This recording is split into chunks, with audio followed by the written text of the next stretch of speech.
In the pristine silence of Seattle's most exclusive martial arts dojo, where membership costs more than most people's annual salary, billionaire master Lena Hartley has never met anyone she couldn't break. But tonight, watching a tired janitor mop her floors with the same calm precision she applies to destroying opponents, something impossible happens. He meets her legendary strike with empty air, flowing around her attack like water around stone. For the first time in 15 years, the untouchable 8th Dan Master feels what her students have always felt: powerless. If you want to see how a man with nothing teaches a woman who has everything what true strength really means, stay with me until the end. And don't forget to hit that like button and drop a comment telling me what city you're watching from. I love seeing how far these stories travel. The sound of Lena Hartley's fist cutting through air was supposed to be the last sound her opponents heard before impact. Sharp, precise, inevitable. She'd perfected that sound over 23 years of training across 4 continents, under masters who made grown men weep. The whisper of her knuckles through empty space had become her signature, a promise kept in less than a second. Tonight, that sound meant nothing. The janitor didn't even look up. Lena stood in the center of her dojo, the vast space gleaming under recessed lighting that cost more than a luxury sedan. Every surface reflected her empire back at her: the hand-carved Japanese maple walls, the competition-grade mats that had hosted national champions, the floor-to-ceiling windows overlooking Seattle's glittering skyline. This was the Hartley Institute for Advanced Martial Arts, and it was hers. Every inch of it. Every student who trained here paid $25,000 a year for the privilege of learning from her. Most of them never made it past the first month. And yet, here was this man, this nobody in a janitor's uniform, pushing a mop across her floors with the steady rhythm of someone who'd done this 1,000 times before and would do it 1,000 times again. "Excuse me," Lena said. Her voice carried the same precision as her strikes, clear, controlled, impossible to ignore. The janitor paused. He looked up slowly, and Lena found herself studying a face that didn't match the uniform. Mid-30s, she guessed, strong jaw, eyes that held exhaustion, and something else. Something that looked almost like peace. His dark hair was slightly too long, curling at his collar. His hands, wrapped around the mop handle, were scarred in ways that told stories. "Yes, ma'am." His voice was quiet, respectful, but not submissive. There was a difference, and Lena noticed. "You're new." It wasn't a question. "Started last week, evening maintenance. I was told you close at 9, so I usually come in after." He glanced at the clock on the wall, 8:47 p.m. "I didn't realize anyone would still be here." Lena felt something stir in her chest. Irritation, maybe? Or was it curiosity? She'd trained herself not to feel curious about people anymore. Curiosity led to attachment, and attachment led to weakness. She'd learned that lesson early, and she'd learned it thoroughly. "What's your name?" "Evan Brooks, ma'am." "Well, Evan Brooks, do you know who I am?" Something flickered across his face. Was it amusement? "Yes, ma'am. You're Lena Hartley, 8th Dan Black Belt, 3-time world champion, youngest female master in the American Martial Arts Federation's history." He paused. "Also my employer, technically." "Technically," Lena repeated. She took a step closer, her bare feet silent on the mat. She was still in her training gi, the fabric crisp and white, tied with a black belt so worn it had gone gray at the edges. "You know what an 8th Dan is?" "I have some idea." Some idea. Lena felt her jaw tighten. All day she'd been teaching students who treated her like a deity, who bowed so low their foreheads nearly touched the mat, who whispered her name with reverence in the locker rooms. And here was this janitor, this man who cleaned her floors, speaking to her like she was just another person. "It means I've spent my entire adult life perfecting something most people can't even begin to understand. It means I can break bones without thinking about it. It means I am one of less than 200 people in this country who has earned this rank." Evan nodded slowly. "That's impressive, ma'am." The words were right, but the tone was wrong. There was no awe in it, no fear, just a simple acknowledgement, like she'd told him she had a college degree or owned a nice car. "Are you mocking me, Mr. Brooks?" "No, ma'am." He looked genuinely surprised. "I apologize if it came across that way." Lena studied him.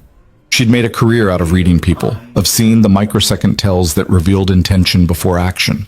But this man was still as water. His breathing was even. His shoulders were relaxed. His eyes held hers without challenge, but also without submission. It was infuriating. Have you ever trained? The question came out sharper than she'd intended. A little, here and there. Here and there, Lena repeated. She was aware that she was being petty now, needling this man who'd done nothing wrong except fail to be impressed by her, but she couldn't seem to stop herself.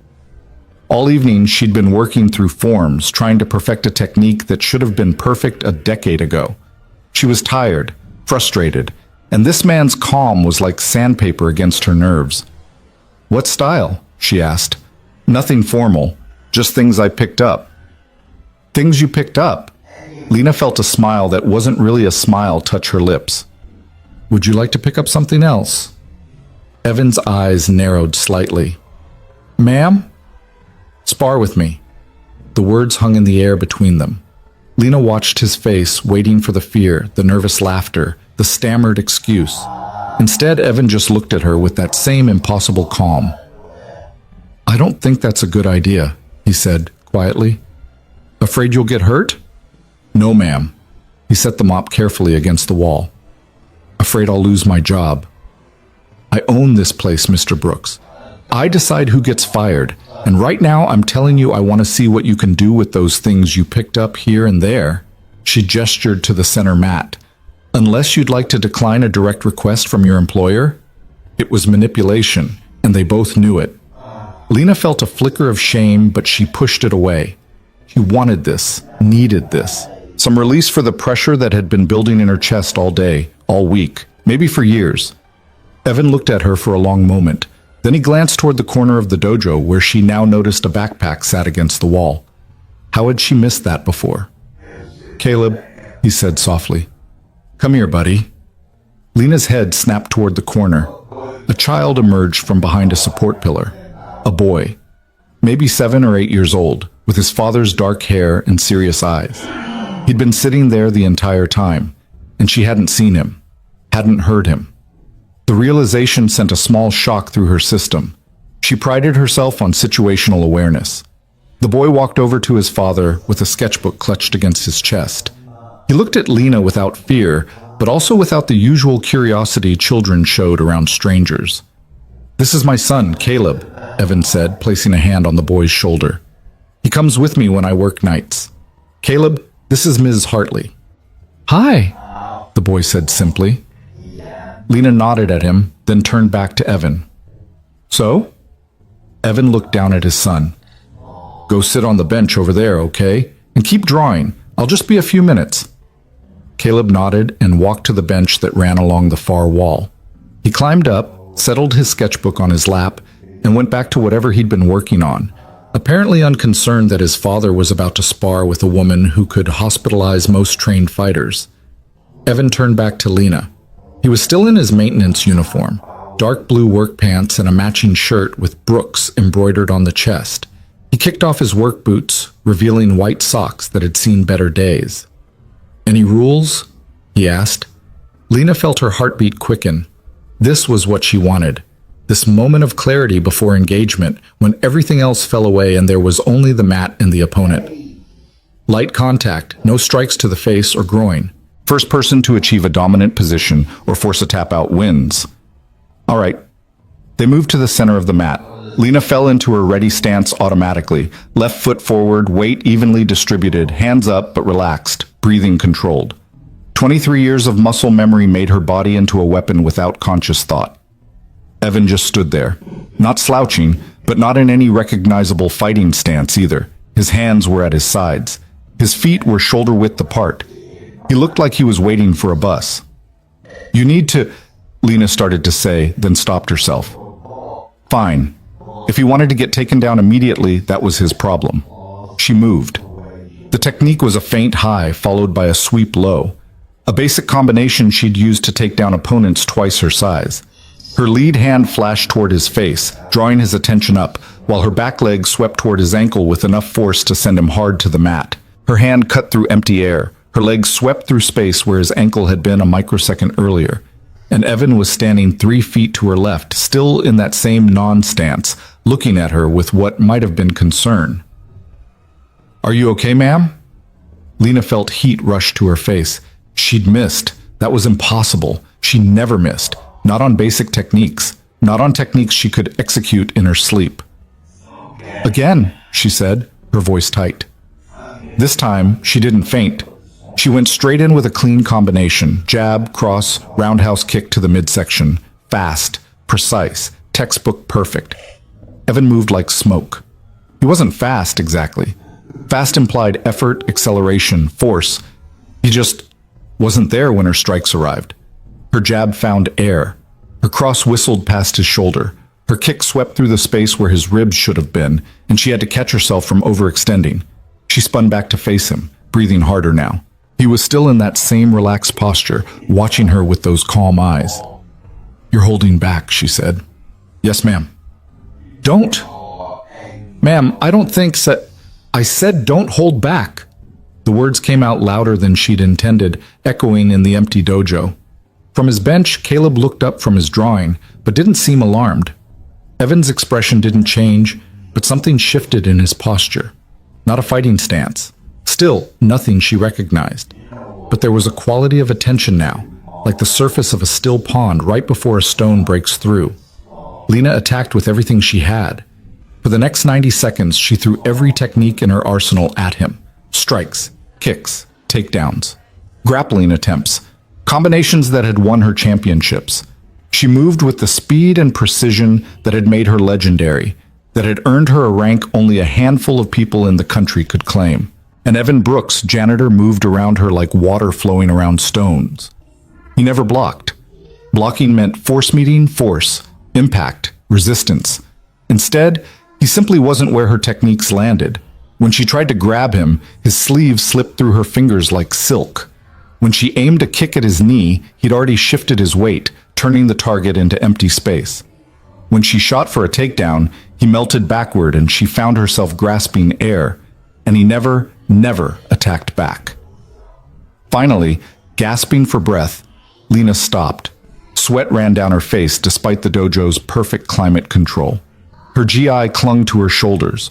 Her legs trembled slightly from exertion. Evan stood 5 feet away, breathing normally, not a hair out of place. "How?" Lena managed to get the word out between breaths. "How are you doing that?" "Doing what, ma'am?" "Don't." She stopped, forced herself to breathe, to think. "You're trained, seriously trained. What are you? Where did you study?" Evan glanced toward his son, then back at her. "Lots of places. Lots of teachers." "That's not an answer." "It's the only one I have." Lena wanted to scream, or hit something, or hit him, except she'd been trying to do that for 90 seconds and had landed exactly 0 strikes. "Why are you working as a janitor if you can move like that?" "Because I needed a job with evening hours so I could have my son with me." Evan's voice remained patient, but there was something underneath it now, something that might have been sadness. "Because the janitorial company doesn't ask questions about gaps in your resume because I needed to work, and this place was hiring, and I'm good at cleaning." "You could be teaching. You could be competing. Do you have any idea how much money?" "But I know exactly how much money, ma'am." He cut her off gently but firmly.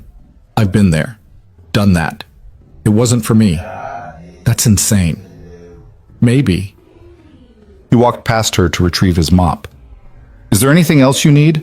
Or can I finish my work?" Lena stared at him. She'd just been comprehensively demonstrated to, not defeated, because he'd never tried to defeat her, but something worse. Dismissed. Made irrelevant. And now he was going back to mopping her floors like nothing had happened. "Who are you?" she asked. Evan paused with the mop handle in his hands. For the first time since she'd spoken to him, something like emotion crossed his face. "Just a guy trying to take care of his kid, Ms. Hartley. That's all. Just a guy." He moved to a different section of the floor and resumed mopping with the same steady rhythm as before. The conversation, apparently, was over. Lena stood in the center of her dojo, her empire, her achievement, her proof to the world that she was exceptional, and felt something she hadn't felt in over a decade. Small. She walked to the bench where Caleb sat drawing and lowered herself onto the wood, her legs still shaky from exertion. The boy didn't look up, absorbed in whatever he was creating. "What are you drawing?" Lena asked. Her voice came out rougher than she'd intended. Caleb held up his sketchbook. The page was filled with fluid lines, figures in motion. She recognized them after a moment. It was her and Evan, but not like any photograph or video would have captured them. He'd drawn movement itself, capturing not the moment of impact, but the space between moments. Her strikes were aggressive slashes of charcoal, all angles and force. Evan's evasions were soft curves, flowing around her aggression like streams around rocks. The drawing showed her something she hadn't been able to see in the moment. She looked angry, desperate, fighting against something rather than for something. Evan looked peaceful, sad even, just making space for her fury until it exhausted itself. "That's remarkable," Lena said quietly. Caleb looked at the drawing, then at her. "My dad says everyone has their own way of moving. He says you can tell a lot about people by how they move." "What can you tell about me?" The boy considered this with a seriousness that seemed too old for his age. "You move like you're trying to prove something." The words hit harder than any physical strike could have. Lena felt something crack in her chest, some armor she'd been wearing so long she'd forgotten it was there. "What about your dad?" she asked. "How does he move?" "Like water. He says water doesn't fight, it just finds the way." Across the dojo, Evan continued mopping, the soft swish of the mop against the floor the only sound in the vast space. Lena watched him work, seeing him differently now. Not as a janitor, not as an opponent, as someone who'd found something she was still searching for. "Your drawing is really good," she said to Caleb. "Thank you." He went back to his sketchbook, adding detail to the flowing lines that represented his father. Lena sat there for a long time, watching Evan work, watching Caleb draw, feeling the sweat cool on her skin and her breathing slowly return to normal. Her dojo had never felt so quiet, or so loud, in the way silence can be loud when it forces you to hear your own thoughts. She'd built everything she had on the principle that mastery meant dominance, that to be the best meant to be untouchable, unreachable, above. She'd sacrificed relationships, friendships, any semblance of a normal life, all in pursuit of perfection. And she'd achieved it. She was perfect. Her techniques were flawless. Her record was impeccable. Her reputation was unmatched. And tonight, a janitor had shown her that perfection without purpose was just empty movement. Finally, she stood. Her legs had stopped shaking. Evan was working his way toward the entrance, nearly finished with the floor. "Mr. Brooks," she called. He stopped and looked at her. "Tomorrow night," she said. "Same time. Would you be willing to teach me?" Evan's expression was unreadable. "Teach you what, ma'am?" "Whatever it is you know that I don't." "I don't think—" "Please." The word felt foreign in her mouth. Lena Hartley didn't say please. She commanded, she instructed, she demanded. But standing here, still sweating from her failed attempts to touch him, feeling more exposed than she'd felt in years, the word came out naturally. Evan looked at his son. Caleb had stopped drawing and was watching them both with those serious eyes. "We'll be here anyway," Caleb said softly. "And you have lots of space." A smile flickered across Evan's face, the first real expression she'd seen from him. "Yeah, we do have lots of space." He looked back at Lena. "All right, tomorrow night. But I'm not a teacher, Ms. Hartley. I can show you some things, but I can't make you understand them." "I'll take that chance." He nodded and returned to his work. Lena gathered her things from her office. Her bag, her phone, with its 23 unread messages from students and business contacts. She usually stayed for another hour, reviewing footage of her training, analyzing every movement, searching for imperfections to eliminate. Tonight, she left. As she pushed through the dojo's front entrance into the Seattle night, the cool air hit her face like a revelation. The city sprawled before her, lights reflecting off Puget Sound in the distance, the Space Needle rising above the skyline like a declaration. She'd conquered this city, built her empire here, become a legend here. And tonight, she'd learned she knew nothing. The next day passed like every other day had passed for the last 5 years. Lena taught advanced classes in the morning, students who'd been training for years, who moved with practiced precision through combinations she'd drilled into them 1,000 times. She held business meetings in the afternoon, reviewing expansion plans for a second location in Portland, discussing partnership opportunities with equipment manufacturers. She did interviews with martial arts magazines, provided testimonials for training programs, reviewed applications from prospective students. By evening, she'd taught or spoken to over 60 people, and she couldn't remember a single conversation. At 8:45 p.m., Lena stood in the center of her empty dojo, wearing her training gi, waiting. The silence felt different tonight, expectant. She'd sent her last class home early, told her administrative assistant she was working on new curriculum and didn't want to be disturbed. At 8:53, she heard the sound of the entrance door opening. Footsteps. The squeak of a maintenance cart's wheels. Evan appeared in the doorway, Caleb at his side. He saw her standing there and paused. "Ms. Hartley." "Evan?" She didn't call him Mr. Brooks this time. It felt wrong, formal in a way that missed the point. "Thank you for coming. We come every night anyway." But he pushed his cart to the side and stepped onto the mat. Caleb headed for his bench with his backpack and sketchbook. Lena felt nervous. The realization startled her. She couldn't remember the last time she'd felt nervous about training. Nervous before competitions, maybe, years ago. But this was different. This felt like standing at the edge of something vast, about to step off. "I don't know how to do this," she admitted. "I don't know how to be a student anymore." Evan tilted his head slightly. "When did you stop?" The question hit harder than it should have. "When I earned my 5th Dan, I think. Maybe earlier. I became the teacher, the master, the one with the answers." "And how's that working out?" Despite everything, Lena felt herself smile. "Apparently not as well as I thought." "Show me your stance." She fell into position automatically, the same ready stance she'd used for years, perfected through countless hours of training. Weight distributed evenly, center of gravity low, hands positioned for optimal response time to any attack. Evan walked around her slowly, studying. He didn't touch her or adjust her position, just looked. "What do you feel?" he asked. "Feel?" "In your body, right now, what do you feel?" Lena had to think about it. "Balanced, ready, prepared." Prepared for what? For anything. For an attack from any angle. She stopped. "For a threat." Evan nodded. "You're always ready to fight. Even when there's no fight. Even when you're alone. Even when you're safe." He moved to stand in front of her. "That's exhausting." "It's discipline. It's armor." His voice was gentle but certain. "And armor gets heavy." Lena felt her jaw tighten. "So I should just be weak? Vulnerable?" "No, you should be present." He gestured for her to relax out of her stance. "Try this. Just stand. No position.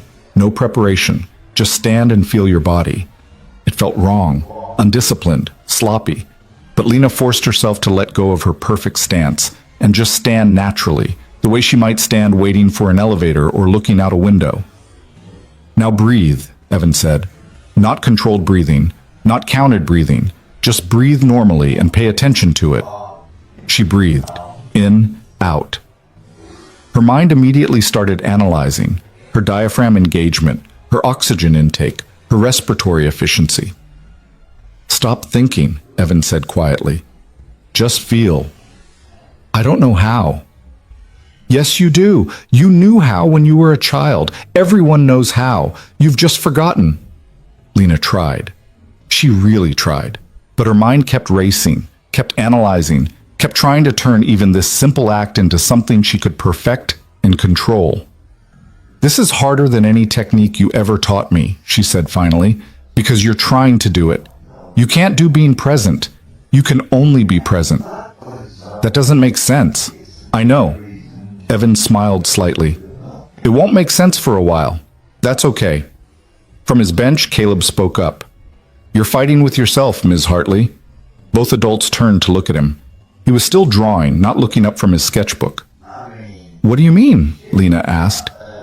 "In your drawing yesterday, the way you moved, you were fighting with yourself more than with Dad. Like part of you wanted to do one thing, and another part wanted to do something else. Lena walked over to the bench. "Can I see that drawing again?" Caleb held it up. Looking at it now, Lena could see what he meant. There was a fractured quality to the lines representing her movements, as if each strike was arguing with itself about whether it should exist. "I've never thought about it that way," she said slowly. "Most people don't," Evan said. He'd moved to stand beside her, looking at his son's drawing. "We learn techniques. We drill combinations. We practice until our bodies can execute movements without conscious thought. And we think that's mastery. But real mastery isn't about executing movements. It's about becoming movement." "That still doesn't make sense." "It will." He pulled the bench away from the wall, creating an open space. "Caleb, do you want to show Ms. Hartley?" The boy's face lit up. He set down his sketchbook and jumped from the bench. Without any warm-up or preparation, he began to move. It wasn't martial arts, it wasn't dance. It was just a child moving through space, but there was something mesmerizing about it. Caleb moved like he was part of the air itself, flowing and shifting without any apparent effort or thought. He spun, he jumped, he rolled across the mat, and every movement led naturally into the next without break or hesitation. After a minute or so, he stopped, breathing only slightly harder, and smiled at Lena. "He's been doing that since he could walk," Evan said quietly. "I never taught him. He just moves." "It's beautiful," Lena said, and meant it. "That's what you've forgotten," Evan said. "Movement doesn't have to be fighting. It doesn't have to be controlled or perfected or turned into a weapon. Sometimes movement is just joy." Lena felt something painful twist in her chest. When was the last time she'd felt joy in movement? When was the last time she'd trained for anything except improvement, except proving something, except maintaining her status as the best? "I don't know if I can get that back," she said softly. "Then don't try to get it back. Find something new. Something." The session continued for another hour, though calling it a session felt wrong. Evan didn't teach her techniques or combinations. He didn't correct her form or analyze her movements. Instead, he asked questions. He had her move in ways that felt pointless. Walk across the mat slowly, then quickly. Stand on one foot and notice how her body balanced itself without conscious instruction. Throw a punch at half speed and pay attention to all the tiny adjustments her muscles made automatically. It was frustrating and boring and uncomfortable, and Lena couldn't remember the last time training had taught her so much. By the time Evan said they should call it a night, Lena was exhausted in a way that had nothing to do with physical exertion. Her mind felt scraped raw, exposed to ideas that contradicted everything she'd built her life on. "Same time tomorrow?" Evan asked as he retrieved his cleaning cart. Lena nodded. "If you're willing." "We'll be here." She watched them leave, father and son, janitor and child, two people who seemed more centered and peaceful than anyone she'd met in the elite circles she moved through. The door closed behind them, and Lena was alone again in her pristine, perfect, empty dojo. She walked to the wall of mirrors that ran along one side of the training floor and looked at her reflection. Same face she'd seen every day, same body she'd trained into a weapon, same uniform that proclaimed her mastery to anyone who saw it. But behind her eyes, something had shifted. Some certainty had cracked, and she couldn't unsee what had been revealed in the fracture. Lena thought about Caleb's drawing, about those fractured lines showing her fighting with herself. She thought about Evan's calm as she'd thrown everything she had at him, only to hit nothing but air. She thought about the weight of armor, worn for so long she'd forgotten there was a person underneath it. And for the first time in years, Lena Hartley, 8th, Dan Black Belt, 3-time world champion, youngest female master in the Federation's history, billionaire owner of Seattle's most prestigious martial arts academy, felt something she'd trained herself never to feel. Fear. Not fear of failure, not fear of defeat. Those were simple fears, easily addressed through more training, more discipline, more control. This was the fear of realizing that everything you'd built might be built on a foundation that was never as solid as you believed. The fear of discovering that the thing you'd sacrificed everything to achieve might not be the thing you actually needed. The fear of understanding that the only thing standing between you and what you've been searching for is you. Lena stood before that mirror for 20 minutes after Evan and Caleb left, watching her reflection like it belonged to a stranger. When she finally moved, Her muscles ached in places that had nothing to do with physical training. She changed in her private office, pulled on designer jeans and a cashmere sweater that cost more than Evan probably made in a week, and drove home to her penthouse overlooking Elliott Bay in a car that could have fed a family for a year. The elevator ride to the 42nd floor felt longer than usual. Her apartment greeted her with the same austere perfection it always did. Minimalist furniture in blacks and grays, art on the walls that was expensive but not meaningful. A kitchen so pristine it looked like it had never been used, because it hadn't, mostly. Lena ate prepared meals delivered by a service, protein calculated and macro balanced. She slept 6 hours a night on a mattress recommended by sleep scientists. She lived like an athlete in eternal training for a competition that never came. She poured herself 2 fingers of Japanese whiskey, one of her few indulgences, and stood at the floor-to-ceiling windows, looking out at the city she'd conquered. Seattle glittered below her, all ambition and innovation and wealth. A city that rewarded people like her who were willing to sacrifice everything else for success. Somewhere down there, Evan was probably putting Caleb to bed in whatever small apartment they could afford on a janitor's salary.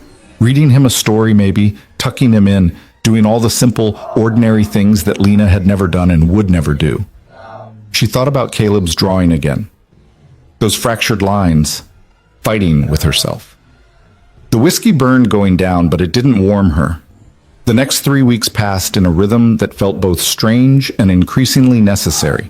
Days belonged to Lena's regular life, but teaching classes, managing her business, maintaining her reputation as Seattle's most formidable martial arts master. But evenings became something else. At 8:45, she would clear her dojo of students and staff, and at 8:53, Evan and Caleb would arrive. What happened in those hours defied everything Lena had learned about training. Evan never demonstrated techniques, never corrected her form, never pushed her to go harder, faster, better. Instead, he asked impossible questions and gave her exercises that seemed designed to frustrate her. Walk across the mat, he told her one night, but feel every part of your foot as it touches the floor, not as technique, just as sensation. Lena walked, stopped.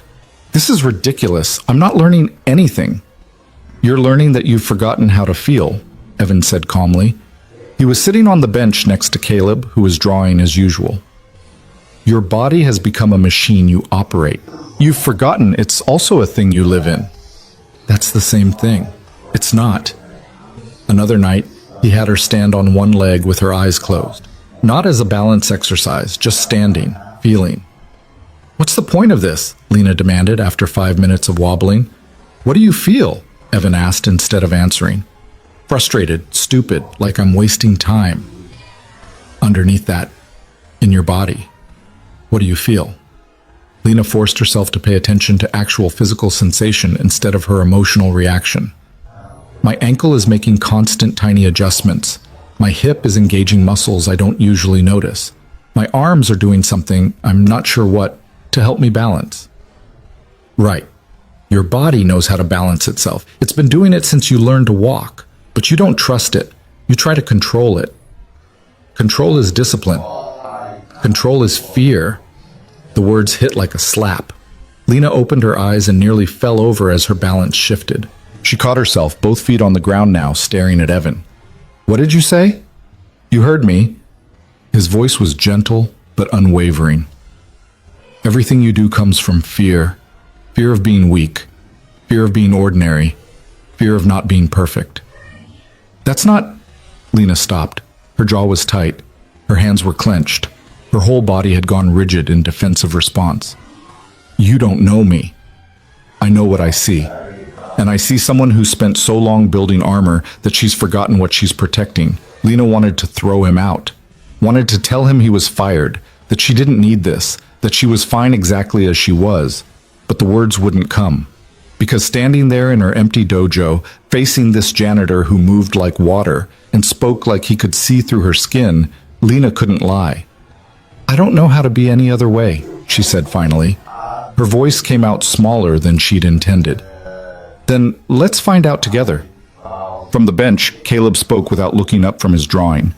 It's okay to be scared, Ms. Hartley. Dad says courage isn't not being scared, it's being scared and doing it anyway.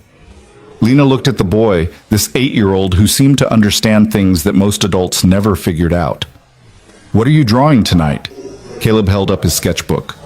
The page showed a figure, her, she realized, with layers drawn around it like an onion. Each layer was more rigid, more geometric, more like armor. But at the very center, barely visible, was something soft and curved and organic. "That's you," Caleb said. "Dad says everyone has a real self and a protected self. The protected self is all the things you show people. The real self is what's underneath. Which one is supposed to be better?" "Neither. They're both you, but the protected self gets tired from always standing guard. Sometimes it needs to rest." Lena felt her eyes burn. She blinked hard, refusing to let tears come. She hadn't cried in years. Tears were weakness. Tears were loss of control. Tears were human. "Can I buy that drawing from you?" she asked. Caleb looked surprised. "You want it?" "Yes." "You don't have to pay me. I'll give it to you." He carefully tore the page from his sketchbook and held it out. Lena took it like it was something precious. "Thank you." "You're welcome." That night, after Evan had finished his cleaning and they'd left, Lena didn't go home. She sat on the bench where Caleb always drew, holding his sketch, looking at the layers he'd drawn around that small, soft center. She thought about all the things she'd done to protect herself, the perfect technique, the fearsome reputation, the wealth that kept her separate from people who might want something from her, the control that meant she was never surprised, never vulnerable, never caught off guard. Except she had been caught off guard by a janitor with tired eyes and a way of moving that made her realize she'd been fighting shadows while real strength flowed past her like water around stone. The next evening, Lena did something she hadn't done in 5 years. She called her sister.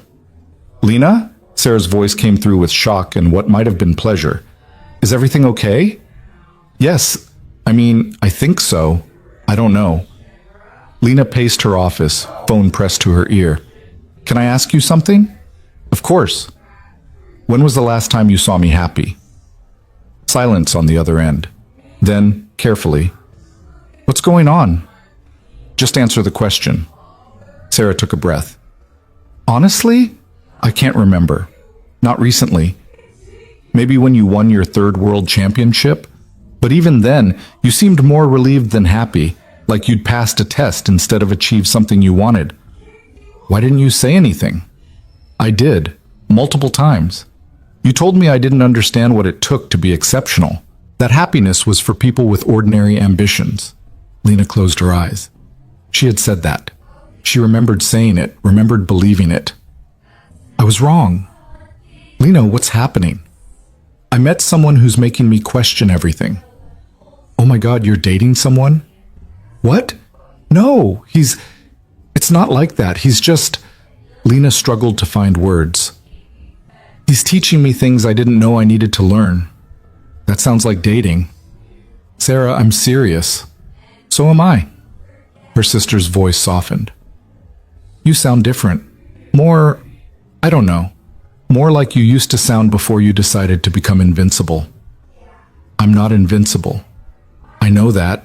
Everyone knows that, except you." After they hung up, Lena sat in her office for a long time, thinking about the girl she used to be. Before the training consumed everything, before perfection became more important than joy, before she'd decided that being untouchable was the same as being strong. When Evan and Caleb arrived that evening, Lena was already on the mat, but not in her GI. She was wearing training clothes, leggings, and a tank top, but she wasn't warming up or running through forms. She was just sitting cross-legged, waiting. "Different look tonight," Evan observed. "I thought maybe the uniform was part of the problem. It makes me feel like I have to be Master Hartley instead of just Lena." Something shifted in Evan's expression. Approval, maybe? Or recognition. "All right, what do you want to work on?" "I want you to teach me to move the way you move. I don't think you never attack, you never force, you just make space. How do I learn that?" Evan exchanged a glance with Caleb, who'd settled on his bench with fresh paper. "You don't learn it like a technique. It's not something you add to what you already know. It's something you uncover by removing what's in the way." "That's cryptic." "I know." He stepped onto the mat and gestured for her to stand. Attack me. For real this time, no holding back. Lena rose to her feet. We've done this. Not like this. Before you were trying to prove something. This time, I want you to pay attention to what you feel right before you move. That split second before your body executes the technique. Notice it. Lena set herself and threw a jab. Fast, clean, perfect form. Stop, Evan said. Her fist was inches from his face. He'd barely moved. What did you feel? I don't understand the question. Right before you threw that punch, what did your body feel? I decided to throw a jab, and I threw it. No, before the decision. What told you to decide? Lena lowered her fist, frustrated. Nothing told me. I just chose. Try again. Slower this time, slow enough that you can notice what happens before the choice. She tried, chambered her fist, started to extend it, paying attention to every microsecond of the movement. And there, just before her arm moved, she felt it. A tiny tension, a gathering of intention, a moment where her body prepared itself for action. I felt something, she said slowly, like a tightening. That's your body preparing to force, Evan said. Every technique you know starts with that tension. You gather force and then release it.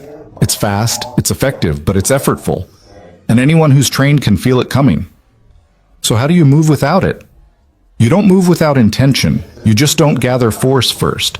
You move from stillness directly into action with no bridge between. That's impossible. It seems impossible because you've trained your body to always build up before releasing. But watch. Evan stood completely still, totally relaxed. Then his hand was simply touching Lena's shoulder. There had been no wind-up, no preparation, no visible transition between still and moving. His hand was just somewhere else than it had been, and the movement between was so smooth it had been nearly invisible. How did you do that? By not doing it, by letting it happen. That's the same thing. No, it's not. Doing requires effort. Happening just requires permission. Lena wanted to throw something. This was worse than the walking exercises, worse than the standing on one foot, worse than anything. It was like trying to grasp water with her fists. I don't know how to give permission. I know. That's what we're working on. For the next hour, Evan had her practice the simplest movement imaginable, raising her arm. Over and over, he had her lift her arm, but pay attention to that moment of gathering, that tension that preceded action. Every time she felt it, she was supposed to stop, relax, and try again. It was maddening. Every time she tried to move without the tension, nothing happened. Her arm just stayed at her side, heavy and useless. I can't do this, she said finally. My body doesn't work this way. Everyone's body works this way. You've just trained yours not to. Evan moved beside her and raised his own arm slowly, with visible effort. Watch. When I move like you move, I tense first. His shoulder visibly tightened before his arm rose. When I move like water, I allow first. He relaxed completely, and his arm simply floated upward, effortless and smooth. Feel the difference? I see it. I don't know how to do it. Because you're trying to do it. Stop trying. Just imagine your arm floating up, and then get out of the way. Lena closed her eyes, imagined her arm rising, and thought about getting out of the way, about not forcing, not controlling, not making it happen through will and discipline. Her arm twitched, lifted an inch, fell back. There, Evan's voice held excitement. Did you feel that?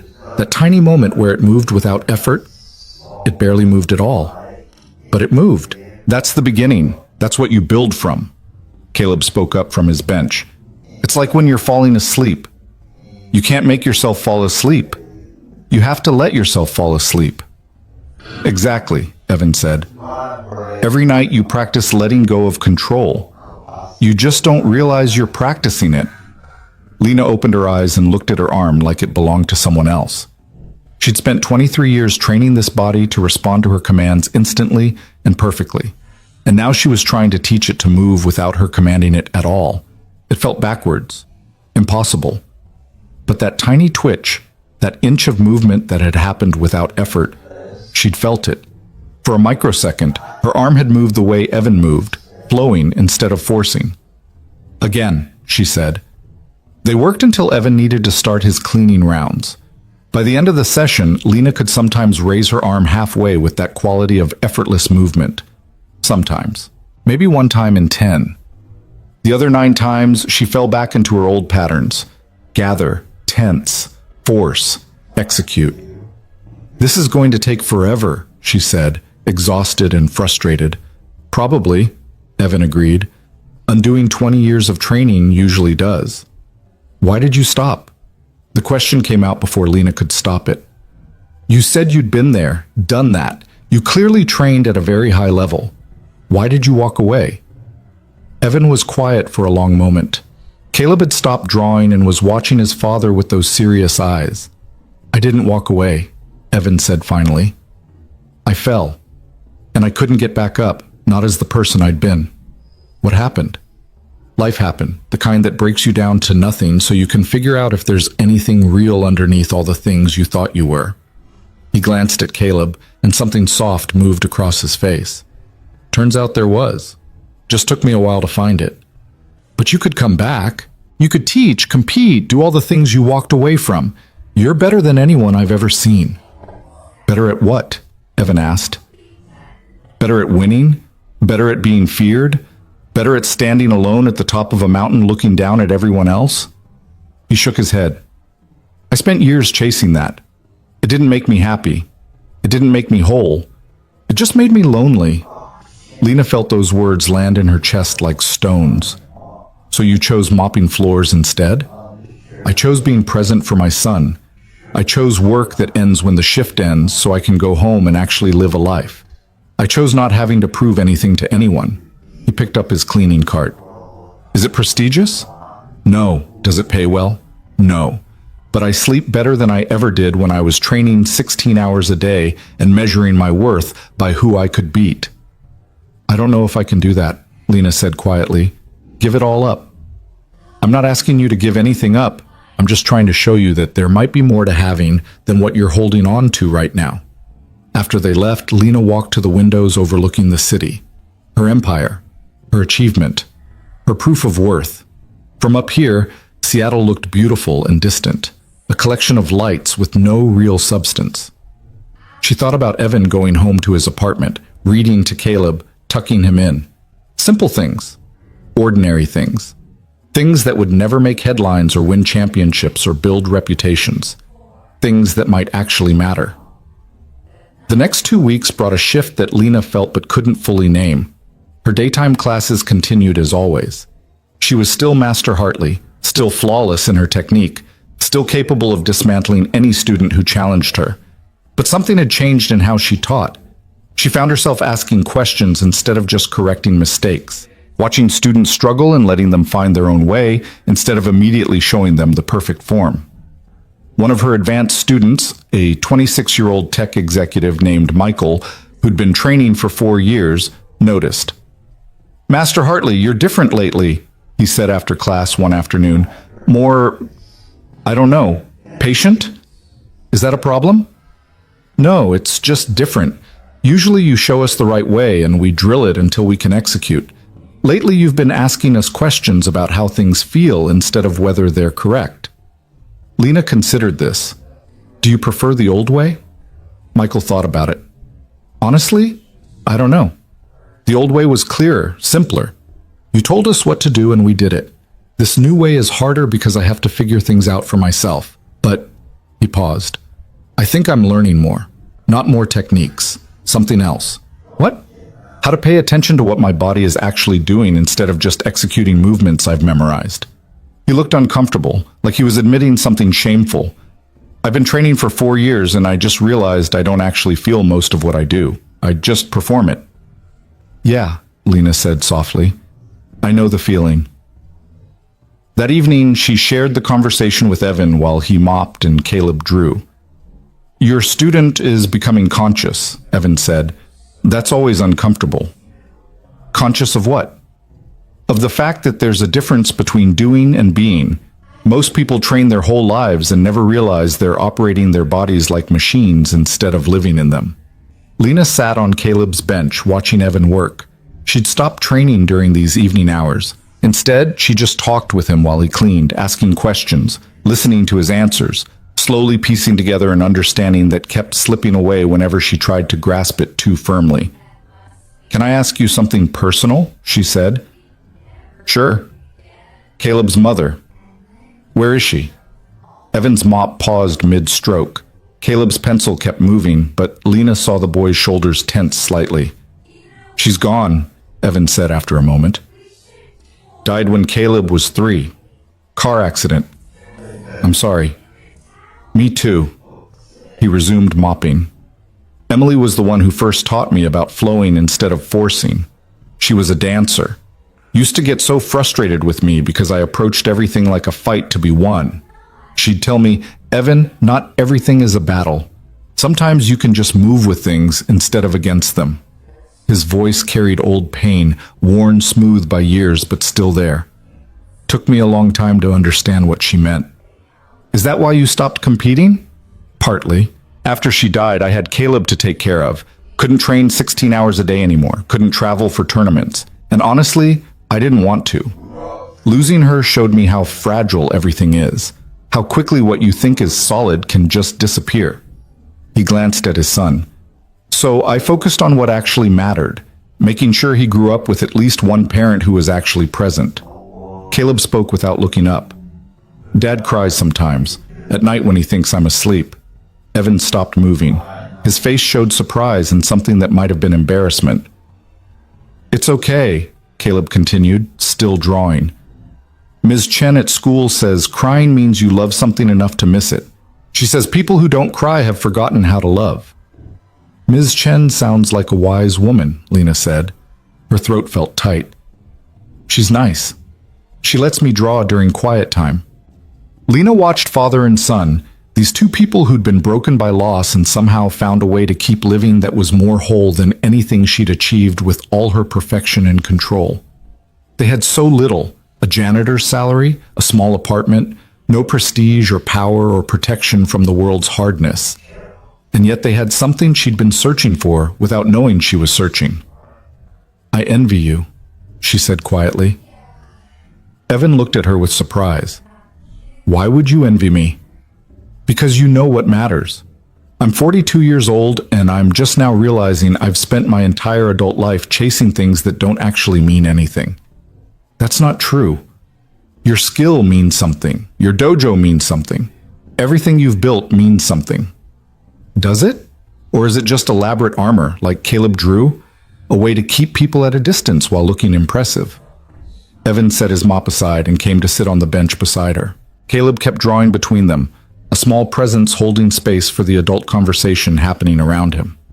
"Here's what I think," Evan said. "Nothing you've done is wasted. Not the training, not the achievements, not even the armor. You needed all of it to get you here, to this moment where you can start asking different questions. The problem isn't what you've built. The problem is thinking what you've built is all there is. So what else is there? That's what you're figuring out. And it's scary because you can't control it or perfect it or put it on a wall like a trophy. But it's real in a way trophies never are."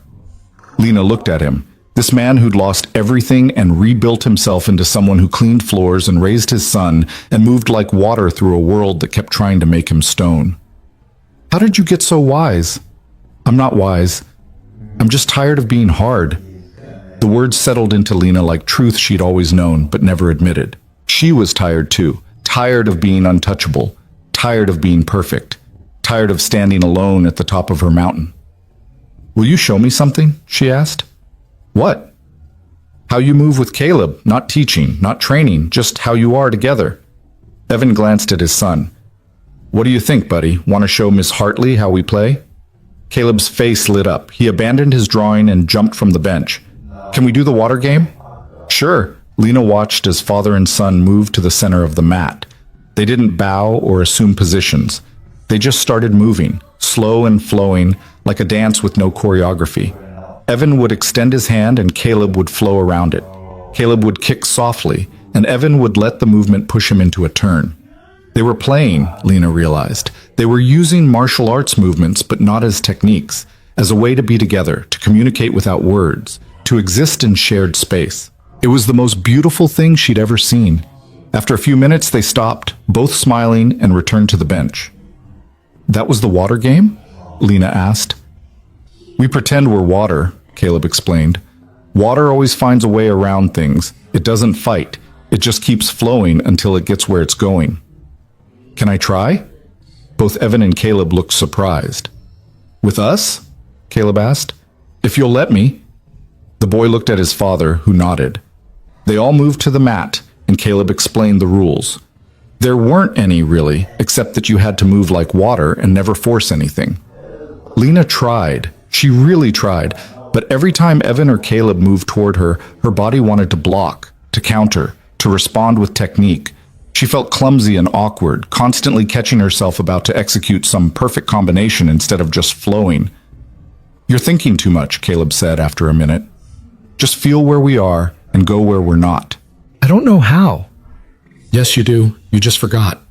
Close your eyes. Lena closed her eyes. Without vision, her other senses sharpened. She felt Evan moving close to her left side, felt Caleb circling to her right, and instead of preparing to defend or attack, she just moved, stepped away from Evan's approach, swayed back from Caleb's hand, let herself drift through the space between them. There, Evan said softly. That's it. That's water. For 30 seconds, Lena moved with them in darkness, flowing through space she couldn't see, trusting her body to sense and respond without her mind commanding it. It felt like flying, like dissolving, like finally letting go of something she'd been holding so tight her hands had gone numb. Then her mind kicked back in, trying to control again, and she stumbled. That was good, Evan said as she opened her eyes. Really good. I lost it. Of course you did. You've spent 23 years training yourself to never lose control. 30 seconds is amazing. Lena felt something break open in her chest, not cracking, but blooming. She looked at Evan and Caleb standing there on her pristine mat in her perfect dojo, these two people who had nothing she'd spent her life accumulating, and she felt something she hadn't felt in so long she'd forgotten the name for it, gratitude. Thank you, she said. Her voice cracked. Thank you for teaching me. We're not teaching you, Caleb said seriously. We're just reminding you what you already knew. And then, for the first time in years, Lena Hartley cried. The tears came hard and fast, surprising her with their intensity. Lena pressed her hands to her face, embarrassed and unable to stop, feeling years of held tension drain out through her eyes. She felt Caleb's small hand slip into hers, warm and certain, and that simple gesture made her cry harder. It's okay, the boy said softly. Dad says sometimes you have to cry out the old stuff before the new stuff has room to grow. Evan's hand settled on her shoulder, steady and undemanding. Take your time. So she did. She sat on the mat in her expensive dojo with a janitor and his 8-year-old son, and she cried for the girl she'd been before perfection became more important than joy, for the relationship she'd sacrificed to ambition, for the 23 years spent building armor instead of building connection, for the untouchable master who'd forgotten what it felt like to be touched. When the tears finally slowed, Lena wiped her face with her hands and laughed shakily. Sorry, I don't usually fall apart on people. You didn't fall apart, Evan said. You let something go. That's different. Feels the same. I know, but it's not. Lena looked at Caleb, who was still holding her hand. Thank you for being patient with me. You're welcome. Do you feel better? Yes, and also worse, and also different. She laughed again. I don't know what I feel, honestly. That's okay too. Evan stood and offered Lena his hand. She took it and let him pull her to her feet. I should let you finish your work, she said. I've kept you long enough. The floors will still be dirty tomorrow, but he retrieved his cart anyway. Same time next week? What? No. Lena shook her head. Tomorrow. If you're willing. Something passed between them, understanding maybe, or recognition that they'd crossed some threshold that couldn't be uncrossed. Tomorrow, Evan agreed. That night, Lena drove home through Seattle's gleaming streets and felt like she was seeing the city for the first time. The same buildings, the same lights, the same endless ambition rising toward the sky. But she was different, and that made everything look different too.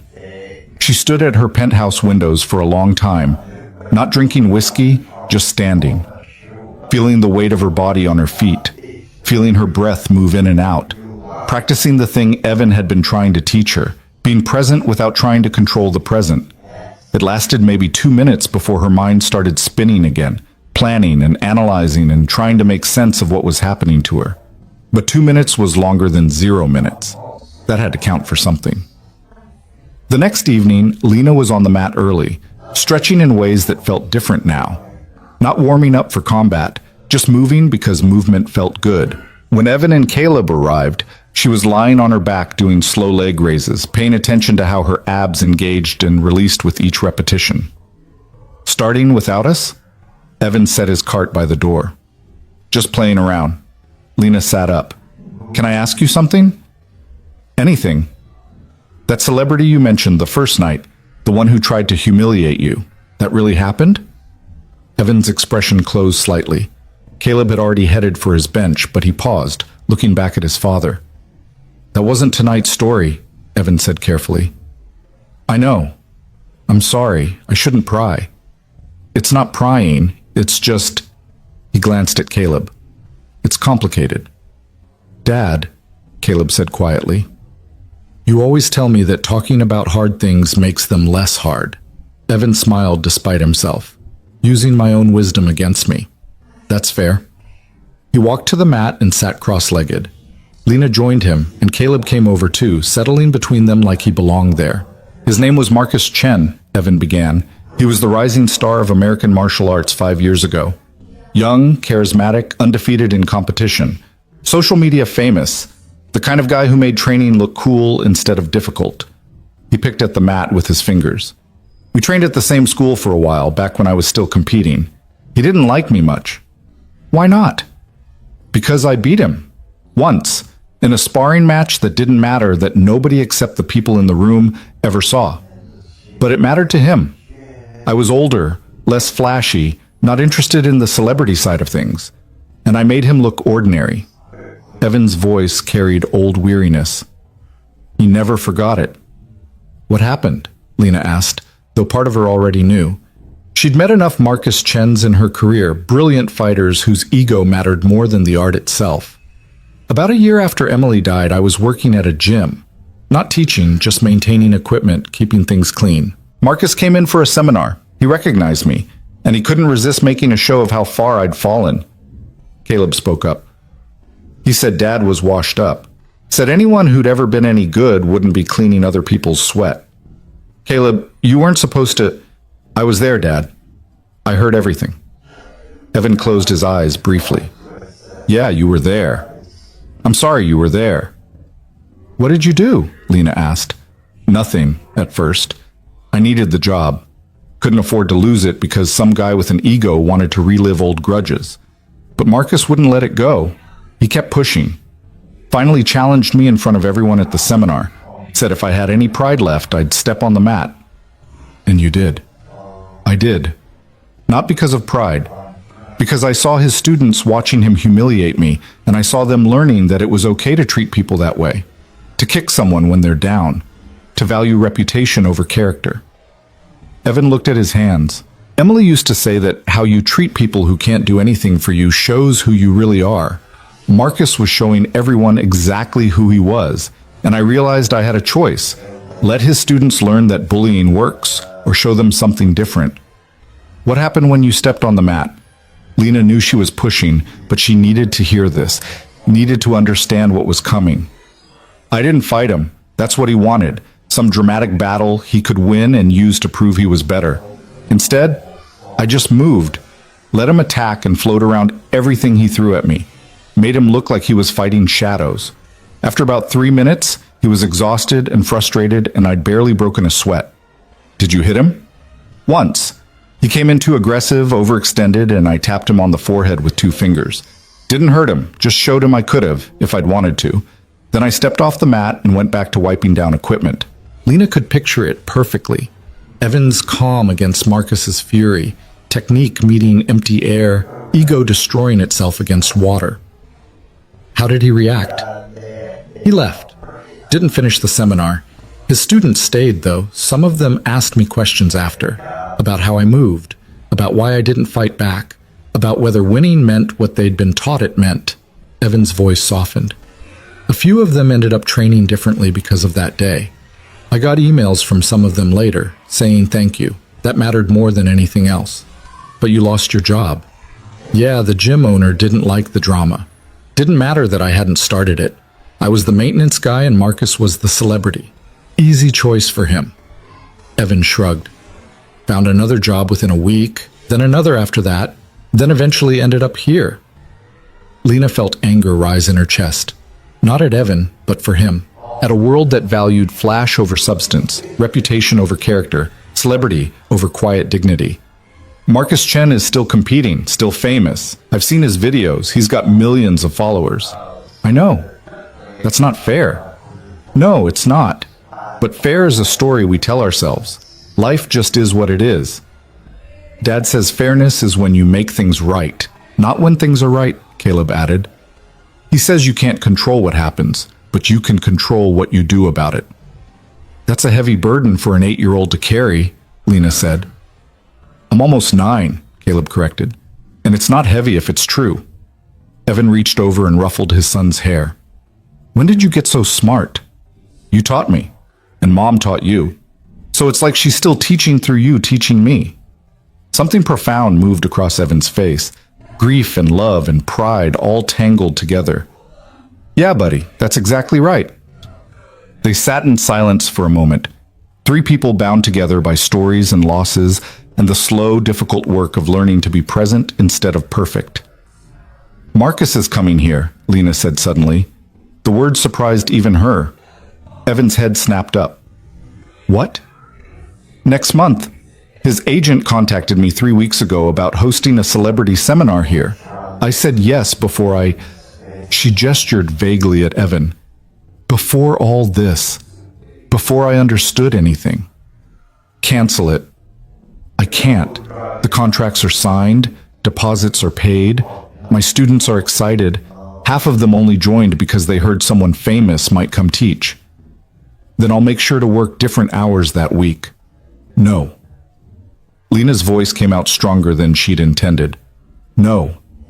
You shouldn't have to hide. This is your workplace too. Lena, it's fine. I don't need to. It's not fine. Nothing about this is fine. He humiliated you for no reason except his own insecurity. And now he gets to come to my dojo like some conquering hero while you mop the floors he walks on? She felt heat in her face, anger clarifying into purpose. No, that's not happening. What are you going to do? Disinvite him? That'll cause more problems than it solves. I don't know yet, but there has to be something. Some way to... Lena stopped. An idea was forming, dangerous and necessary. What if you taught the seminar? Evan stared at her. That's insane. Is it? You're better than him. You know things he'll never understand.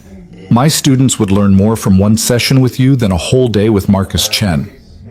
Your students paid to learn from a famous champion, not a janitor. Then maybe it's time they learned there's a difference between famous and skilled. Lena. Evan's voice was patient but firm. I appreciate what you're trying to do, but I don't teach. I stopped teaching for a reason. What reason? Because teaching means standing in front of people and acting like you have answers. And I don't have answers. I just have questions that led me somewhere different than where I started. That's exactly what makes you qualified to teach. Marcus Chen has all the answers. That's his problem. You understand that mastery is a question, not a destination. This is a bad idea. Probably, but it feels like the right bad idea. Caleb had been watching this exchange like a tennis match. Now he spoke up. Ms. Hartley, why do you care so much about what happened to my dad? The question stopped Lena cold. Why did she care? She barely knew these people. They'd been in her life for less than a month. And yet the thought of Evan hiding in storage closets while Marcus Chen strutted around her dojo made her physically angry. Because it's not right, she said finally, because I've spent my whole life believing that skill and dedication would be enough. That if you were the best, people would see it and respect it. And your father is the best martial artist I've ever seen, and he's invisible. That breaks something I thought was true about the world. So you want to fix it, Caleb said. You want to make the world work the way it should work instead of the way it does work. Yes? Is that wrong? No, it's just hard. Dad says the world is really big and people are really small. Sometimes all you can do is make your own small space work right and hope it spreads. What if I want to make a bigger space work right? Then you need help. One person can't change things, but lots of people can. Lena looked at this child who spoke with the clarity of someone 3 times his age, and she understood why Evan had given up everything else to make sure this boy grew up with a present father. Caleb wasn't just smart, he was wise in ways that couldn't be taught, only modeled. You're right, Lena said. I can't do this alone. I'll need help from people who matter, people with influence. What are you thinking? Evan asked warily. I'm thinking that Marcus Chen agreed to teach at my dojo because it's prestigious. Because being associated with the Hartley Institute means something in martial arts circles. Lena felt the idea crystallizing as she spoke. What if I invited other masters to attend? Made it a gathering of peers instead of just a celebrity showcase? He'd never agree to that. He doesn't have to agree. The contract says he'll teach a seminar. It doesn't specify the audience composition. She pulled out her phone. I know at least 6 8th dans within driving distance. People I've trained with, competed against, people who value substance over social media. If they all show up, he'll be exposed, Evan said quietly. You'll put him in a room with people who can see through his flash to what's actually there. Yes. That's cruel. Is it crueler than what he did to you? Evan was silent for a long moment. 2 wrongs don't make a right. No. But sometimes accountability looks like being seen clearly by people who actually understand what they're looking at. What about me? Where do I fit in this plan? Lena met his eyes. You'll be there, working, as usual. And if Marcus says anything, if he tries anything, I'll handle it. This is my dojo, my space, and I decide what behavior is acceptable here. You're going to ruin your reputation over a janitor. No, I'm going to demonstrate that character matters more than celebrity. That's not ruining my reputation, that's defining it. Evan looked at her like he was seeing her for the first time. You've changed. You changed me. I didn't do anything except show up and mop your floors. You showed me what strength without armor looks like, what mastery without dominance looks like, what it means to be present instead of perfect. Lena felt the truth of her words as she spoke them. Marcus Chen thinks he humiliated you, but really you revealed him. You showed anyone who is paying attention what happens when ego meets actual mastery, and I think it's time more people saw that. Caleb tugged on his father's sleeve. Dad, I think you should let her do it. Buddy, this isn't your decision. I know, but you always tell me that hiding from hard things makes them bigger, and you've been hiding from Marcus for 5 years. Maybe it's time to stop hiding. I'm not hiding, I'm choosing not to engage. Isn't that the same thing? Caleb's voice was gentle but persistent. You changed everything about your life because of what he did. You won't go to tournaments anymore. You won't teach. You won't even tell people you used to train. That's hiding, Dad. Evan's face showed pain and recognition. When did you get old enough to call me on my stuff? I've always been this old. You just weren't ready to see it. Despite everything, Evan laughed. Okay, you're right. I have been hiding. But not from Marcus. From who I used to be. From the part of me that cared what people thought. From the ego that wanted to prove something. Then prove something different now, Lena said. Not that you're better than him. That there's a better way to be. The weight of the decision hung in the air between them. Lena could see Evan struggling with it, balancing fear against possibility, safety against growth. She understood that struggle intimately, now. It was the same one she'd been wrestling with for the past month, whether to stay protected in her armor or risk being hurt by taking it off. If I agree to this, Evan said slowly, I need you to understand something. I'm not going to fight him. Not physically, not with words, not even with demonstration. If he comes after me again, I'm going to do exactly what I did last time, make space and let his aggression exhaust itself. What if that's not enough? It will be enough. Because the masters you're inviting will be watching, and they'll see what I see, that Marcus Chen is a brilliant technician with an empty center. His movements are perfect, but they come from fear and ego, not from understanding. In a room full of eighth dans, that will be obvious. And if it's not? Then I was wrong about what mastery looks like, and I need to go back to learning. Lena felt something settle in her chest. This was right. Risky and potentially explosive and absolutely right. Okay, I'll start making calls tomorrow. One more condition, Evan said. When this happens, whatever happens, you can't protect me. You can't step in or defend me or try to control how people respond. I need to be responsible for my own presence there. But no buts. If I'm going to do this, I have to do it as myself, not as someone you're defending, not as a project or a cause, just as Evan Brooks, who cleans your floors and happens to know some things about moving through the world. That's a lot to ask. I know, but it's the only way this works. Otherwise, I'm just another person you're trying to perfect and control. The words stung because they were true. Lena felt her old patterns trying to reassert themselves, her need to manage situations, to ensure outcomes, to maintain control over everything in her domain. But Evan was asking her to let go, to trust, to allow things to unfold without her directing every moment. I'll try, she said. I can't promise I'll succeed, but I'll try. That's all any of us can do. Caleb had been listening to all of this with unusual quietness. Now he pulled out his sketchbook and started drawing again, his pencil moving quickly across the page. Neither adult interrupted him. After a few minutes, he held up the sketch. It showed 3 figures on a mat, himself, small and centered. Evan and Lena flanking him, both in motion, but their movements were different than Caleb had drawn before. Evan's lines were still flowing and smooth, but now they had direction, purpose, moving towards something instead of just away. Lena's lines were still strong and angular, but softer at the edges, less like weapons and more like tools. That's us now, Caleb said. Different than before. How are we different? Lena asked. Before you moved like you were fighting ghosts. Dad moved like he was trying to disappear. Now you're both moving like you're actually here, like you're real. We were always real, buddy, Evan said gently. You know what I mean? Real like I can see you, not real like you're hiding behind moving. Lena looked at the drawing and felt the accuracy of Caleb's perception. She had been fighting ghosts, the ghost of inadequacy, the ghost of ordinariness, the ghost of vulnerability. All her perfect techniques and flawless forms had been armor against specters that couldn't hurt her anyway. And Evan had been disappearing, making himself invisible even while standing in plain sight. But something was changing, for both of them. Can I keep this one too? Lena asked. Caleb nodded and tore the page carefully from his book. You should put it next to the other one, so you can see how much you've changed. I will.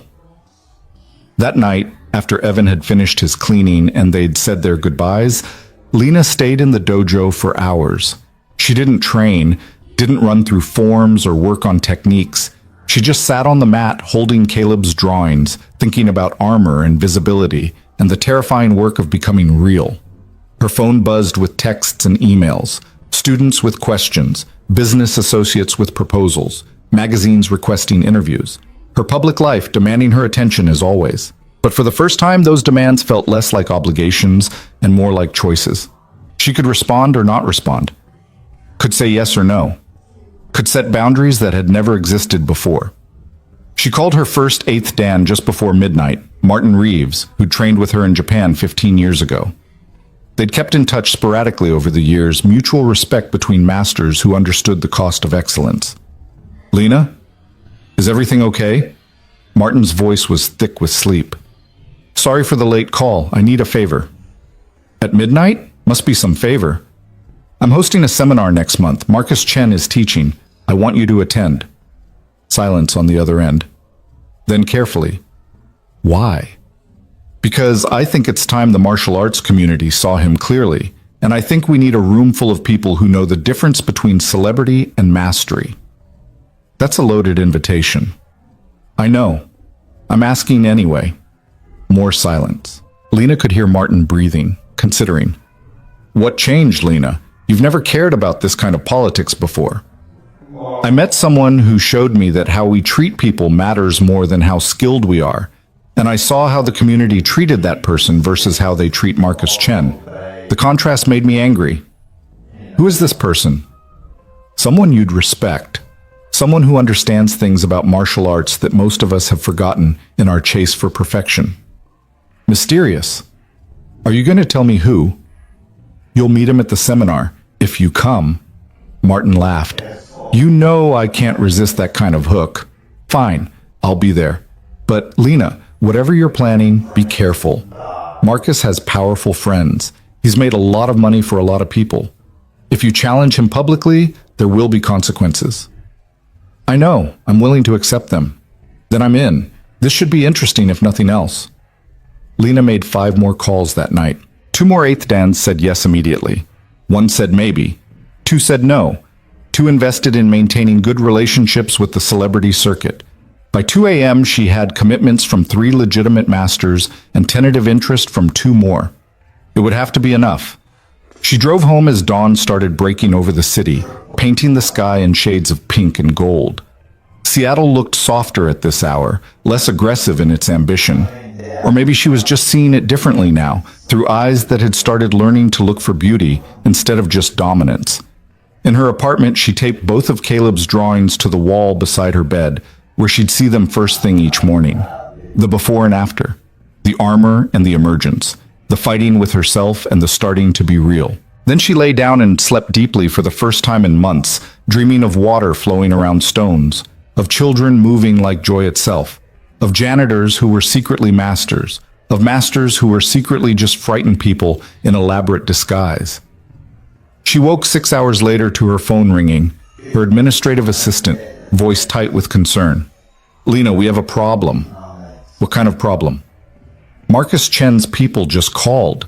They're adding requirements to the seminar. He wants final approval of all attendees. He wants his own security team present. And he wants a promotional video made that he can use for his social media. Lena felt her old instincts rise, the urge to control, to manage, to smooth over conflicts before they could grow. Then she remembered Evan's words. Not everything needs to be fought. Sometimes you just make space and let people reveal themselves. Tell them no, Lena said calmly. No to which part? All of it. The contract says he teaches a 2-hour seminar. Everything else is negotiable, and I'm declining to negotiate. Lena, they'll pull out. His agent made that very clear. Then they pull out. That's their choice. But the students, the deposits, the reputation will all survive. Tell Marcus Chen's people that the Hartley Institute maintains its standards regardless of who's teaching. He's welcome to honor his commitment or break it. Either way, we'll move forward. Her assistant was quiet for a moment. You sound different. I feel different. Should I be worried? Lena looked at Caleb's drawings on her wall, at the figure slowly becoming visible under all that armor. No, I think you should be hopeful. We're about to remember what this place was supposed to be about. And what's that? The art. Not the artist, the practice. Not the personality. The real work of becoming who we're meant to be instead of who we think will impress people. That's beautiful, Lena. Also probably bad for business. Maybe. Or maybe it's the only thing that's actually good for business. We'll find out. After they hung up, Lena made herself breakfast for the first time in years. Not prepared meals from a service, but actual cooking. Eggs scrambled with vegetables, toast with butter, coffee made in her neglected machine. The food tasted different when she made it herself. Better. More real. She was starting to understand what Evan had been trying to teach her. That presence was a practice. That being real meant accepting imperfection. That the armor she'd built to protect herself had become a prison. And the only way out was to take it off piece by piece until she could feel the air on her skin again. It was terrifying. It was necessary. And somewhere in Seattle, in an apartment she'd never seen, a janitor and his son were probably eating breakfast too, ordinary and together, masters of something Lena was just beginning to learn. The call from Marcus Chen's agent came 3 days later, and the man's voice dripped with barely contained fury. Miss Hartley, I don't think you understand who you're dealing with. Marcus has 2 million Instagram followers. He brings legitimacy to establishments like yours. and you're treating him like some nobody who should be grateful for the opportunity. Lena stood at her office window, looking down at the dojo floor where her afternoon class was running through combinations. She could see the students moving in perfect unison, their techniques flawless and empty, just like hers had been for so many years. Mr. Patterson, I understand exactly who I'm dealing with. A talented martial artist who's forgotten that the art is bigger than his brand. And I'm treating him exactly how I treat everyone who walks through my doors, with respect for what they bring, and with clear expectations about what this space stands for. He's not coming if those other masters are there. He's not performing for their judgment. Then he's not coming. The contract has a cancellation clause. I suggest you review it with your legal team. You'll regret this. Marcus has influence in this community. He can make things very difficult for you. I'm sure he can. That's his choice. Just like honoring his commitment or breaking it is his choice. Lena kept her voice even, channeling Evan's calm in the face of aggression. Is there anything else? The line went dead. Lena set her phone down and realized her hands were shaking, not from fear, but from adrenaline. She'd just potentially blown up a major event that would have brought significant prestige and revenue to her dojo. Students had paid deposits, plans had been made, and she'd walked away from it all because a janitor had shown her what real strength looked like. Her phone buzzed immediately. Her assistant. He canceled. Marcus Chen's team just sent formal notice. They're citing creative differences and demanding return of his appearance fee. Return it, all of it. Plus send a formal apology for any inconvenience. Lena, are you sure about this? No, but I'm doing it anyway. That evening, when Evan and Caleb arrived, Lena was sitting in the center of the mat, not training, just sitting. Evan took one look at her face and knew. He pulled out. This morning, very dramatically. His agent made sure I understood what a mistake I'd made. Evan set his card aside and came to sit across from her. Caleb joined them, forming their usual triangle. How do you feel? Terrified, relieved, like I just jumped off a cliff and I'm not sure if I'm flying or falling. Both, probably. That's how big changes feel. My assistant thinks I've lost my mind. Half my advanced students are asking for refunds. I have 3 other masters planning to show up to a seminar that no longer exists. Lena laughed, but it came out shaky. I think I just destroyed everything I spent 20 years building. Or, Evan said quietly, you just cleared space for something new to grow. That's very zen, also possibly delusional. Definitely both, he smiled. But here's what I know.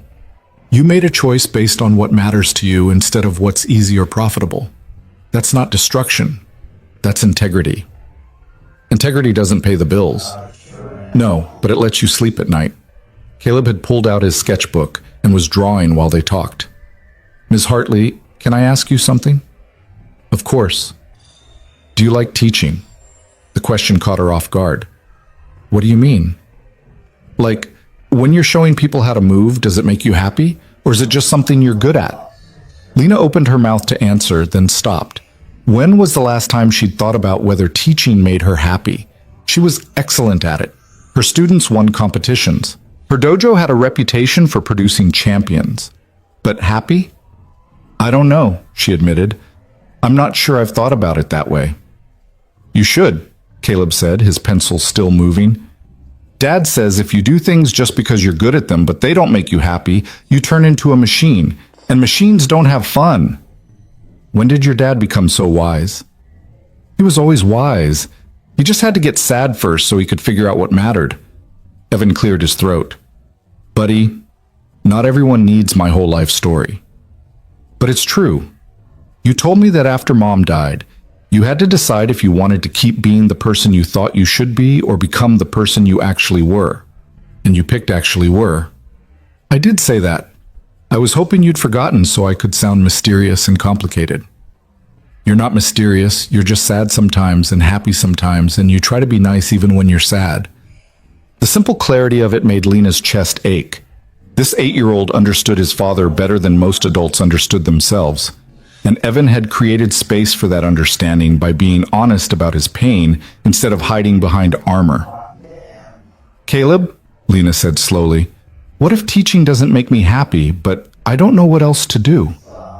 Then you figure out what does make you happy and do that instead. It's not that simple when you have a business and students depending on you. Dad depended on training. He was really good at it, and people gave him money for it. But it didn't make him happy anymore after Mom died, so he stopped. Now he cleans floors and takes care of me. That makes him happy. I don't think your dad is as happy as you think he is, Lena said gently. He's not all the way happy, but he's real happy. There's a difference. Evan was very quiet. When Lena looked at him, she saw tears on his face, running silently down his cheeks. He didn't wipe them away or apologize for them. Just let them be. Your kid is incredible, Lena said. I know. Evan's voice was thick. He sees things I forget to notice, like the fact that I'm actually okay now, even though okay doesn't look like what I thought it would look like. They sat in silence for a while. 3 people learning to be present with discomfort and uncertainty and the messy truth of being human.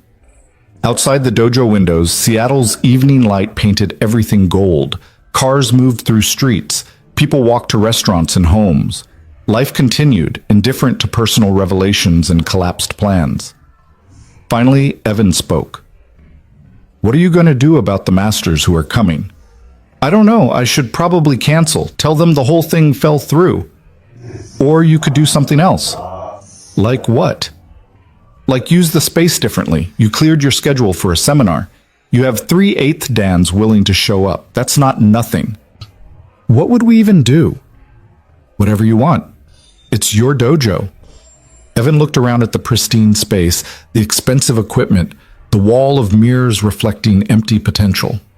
What would you do if there were no expectations, no students to impress, no reputation to maintain, no business metrics to hit, just you and some people who love martial arts? What would you want to explore? The question opened something in Lena's mind.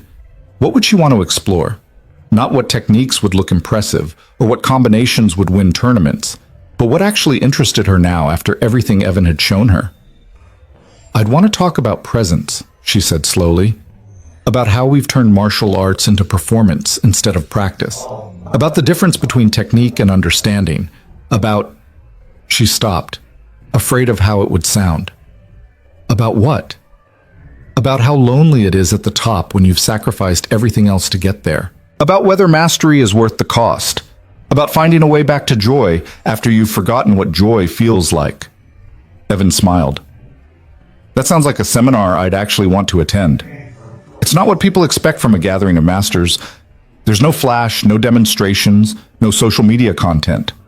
Exactly, which means the only people who'd show up are people who actually care about the questions.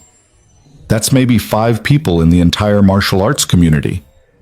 Then invite those 5 people and see what happens. Lena pulled out her phone and looked at her contacts.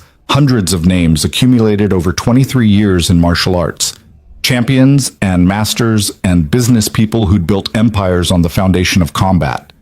How many of them would be interested in a conversation about loneliness and joy and the cost of perfection? She started with Martin Reeves. He answered on the second ring. Lena, I heard about Marcus. Are you okay? I'm fine. Better than fine, actually. But I need to know something. Why did you agree to come when I first called? Was it to watch Marcus get exposed, or was there another reason? Martin was quiet for a moment. Honest answer? Please. I was hoping to see what had changed in you. Your voice on the phone that night, you sounded different, more alive, less like you were reading from a script of who Lana Hartley is supposed to be. He paused. I've watched you for 15 years become more and more isolated. Whatever shifted in you, I wanted to see it. The Marcus thing was just an excuse. What if I told you I'm doing a different kind of seminar? No demonstrations, no techniques, just a conversation about what we've lost in our pursuit of mastery. I'd say that sounds terrifying and necessary, and I'm definitely coming. Even though there's no famous celebrity to watch? Especially because there's no famous celebrity to watch. Those spectacles are exhausting. I'd rather have something real. Lena's throat tightened. Thank you. For what? For being willing to show up for questions instead of answers. She made similar calls to the other masters. One was confused and politely declined. The other 2 were immediately interested. By the end of the evening, she had 3 confirmed 8th Dans and a plan that felt both terrifying and more honest than anything she'd done in years. Evan had finished his cleaning and was preparing to leave when Lena stopped him. "I want you there," she said, "at the seminar, not as staff, as a participant." "Lena, that's not— I know what you're going to say, that you're not qualified, that you don't have rank or credentials, that you're just a janitor. But rank and credentials are just armor, and I'm trying to create a space without armor. So I'm asking you, Evan Brooks, person who knows things about presence and flow, and the difference between technique and understanding, will you participate?" Evan looked at Caleb, who nodded encouragingly. "Dad, you should do it. These people need to hear what you know." "What I know isn't special. It's real," Lena interrupted. "That's what makes it special. Everything else is performance. What you have is real. I don't have anything prepared. Neither do any of us. That's the point. We're going to show up and be honest about what we don't know instead of pretending we have everything figured out." Evan ran his hand through his hair, a gesture Lena had learned meant he was genuinely conflicted. "This feels like a setup, like you're trying to give me some moment of validation or vindication. I'm not. I'm trying to learn from you in front of witnesses. I'm trying to demonstrate that the things you've taught me matter more than any technique I've perfected. And yes, there's a part of me that wants these masters to see you the way I see you. Is that so wrong?" "It's not wrong. It's just—" Evan struggled for words. "I'm afraid of becoming someone I'm not again, of letting other people's perception of me matter more than my own understanding of who I am." "Then don't let it matter. Show up as exactly who you are and let that be enough." "What if I'm not enough?" The vulnerability in his voice nearly broke her. This man who moved like water and spoke like he'd solved ancient riddles was afraid of being seen as inadequate. Of course he was. That's why he'd become invisible. That's why he cleaned floors instead of teaching. Not because he didn't have anything to offer, but because offering it meant risking the judgment that had already hurt him once. "You're enough," Lena said firmly. "You've been enough since the first night I tried to hit you and failed. You were enough when you showed me how to move without forcing. You were enough when you let me cry on your shoulder and didn't make it weird. You're enough right now, standing here in your maintenance uniform, afraid and willing to be afraid out loud. That's more than enough." Caleb tugged on his father's sleeve. "Dad, remember what you told me when I was scared to go to new school? You said courage is just fear that decided to show up anyway. This is your show up anyway chance." Evan looked down at his son, then at Lena, then at the empty dojo that had become something different than what it was built to be. "Okay, I'll be there, but I'm not wearing a GI or pretending to be something official. I show up as maintenance guy who has some thoughts, or I don't show up at all. Deal." The 2 weeks before the seminar passed in a strange blur of anticipation and preparation that involved no actual preparation. Lena didn't create an agenda or plan discussion topics. She just cleared the space and sent a simple message to the 3 masters who'd confirmed. "Come ready to question everything. No demonstrations, no answers, just honest exploration of what mastery actually means." Her regular classes continued, but something had shifted in how she taught. She asked more questions, allowed more silence. Let students struggle with concepts instead of immediately showing them the correct execution. Some students loved it. Others were frustrated and confused. A few dropped out. Lena watched them go without trying to convince them to stay. That was new too, accepting that her teaching wouldn't work for everyone, and that was okay.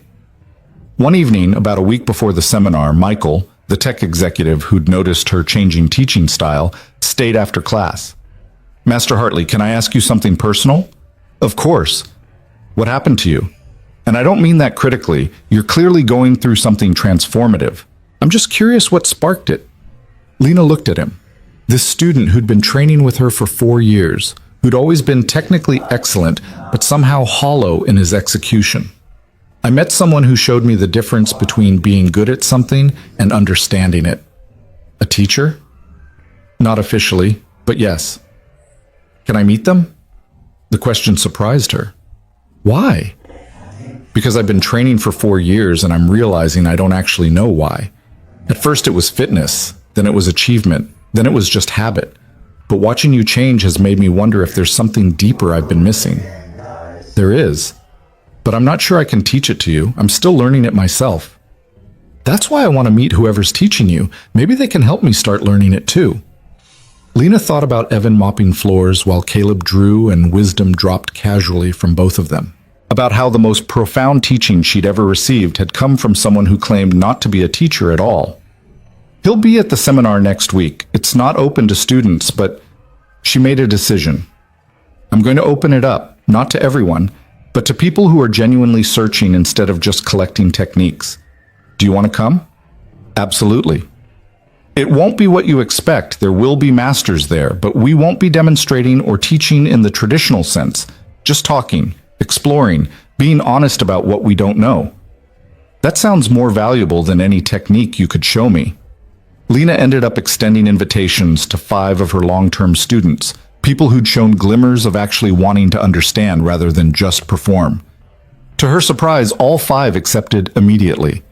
They were hungry for something real, she realized. They'd been hungry the whole time, and she'd been feeding them perfect technique when what they needed was honest struggle. The night before the seminar, Lena couldn't sleep. She lay in bed staring at Caleb's drawings on her wall, watching the progression from armored to emerging, and wondered what would happen tomorrow. 3/8 Dan masters, 5 searching students, 1 janitor who knew more than all of them, and her, trying to facilitate a conversation about things she barely understood herself.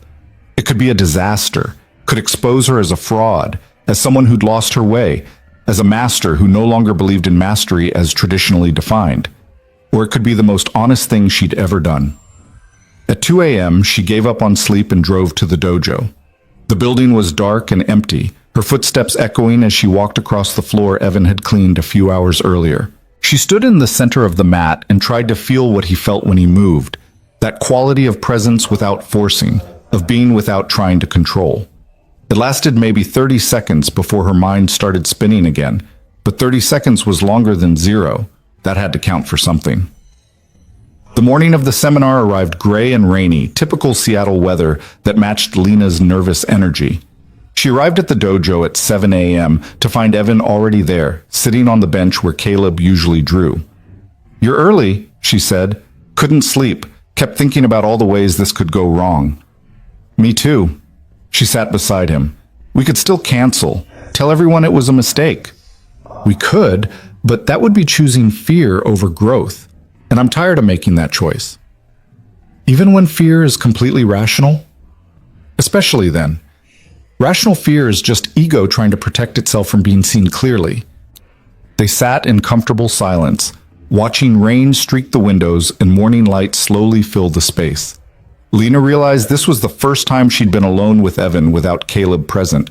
The boy's absence felt notable, like they were stepping into a different kind of relationship. Not father and teacher, not employer and employee, just 2 people who'd accidentally stumbled into each other's transformation. "Thank you," Lena said quietly. "For what?" "For showing up that first night. For not quitting when I challenged you out of wounded pride. For being patient while I slowly figured out that everything I thought I knew was incomplete. You're giving me too much credit. I didn't do anything except exist near you." "That's exactly what made the difference. You existed as yourself instead of as who you thought you should be. That gave me permission to start doing the same." Evan looked at her with something soft in his expression. "You know what I realized? I was hiding not just from Marcus or from my past. I was hiding from myself. From the part of me that still wanted to matter, to contribute, to be seen. I convinced myself I was being humble. Really, I was just being afraid. And now? Now I'm still afraid, but I'm here anyway." The masters started arriving at 9 a.m. Martin first, then Susan Park from Portland, then James Chen from Vancouver. No relation to Marcus, he clarified immediately, and seemed almost relieved when Lena explained that Marcus had canceled. The 5 students came next, looking nervous and excited. They'd never been in a room with multiple 8th Dans before, and the reverence was obvious. At 9:27, Evan arrived with Caleb. He'd changed from his maintenance uniform into jeans and a simple black t-shirt. Caleb carried his sketchbook like always, but his eyes were wide, taking in the assembled masters with obvious awe. Lena made introductions, explaining who Evan was in the simplest terms possible.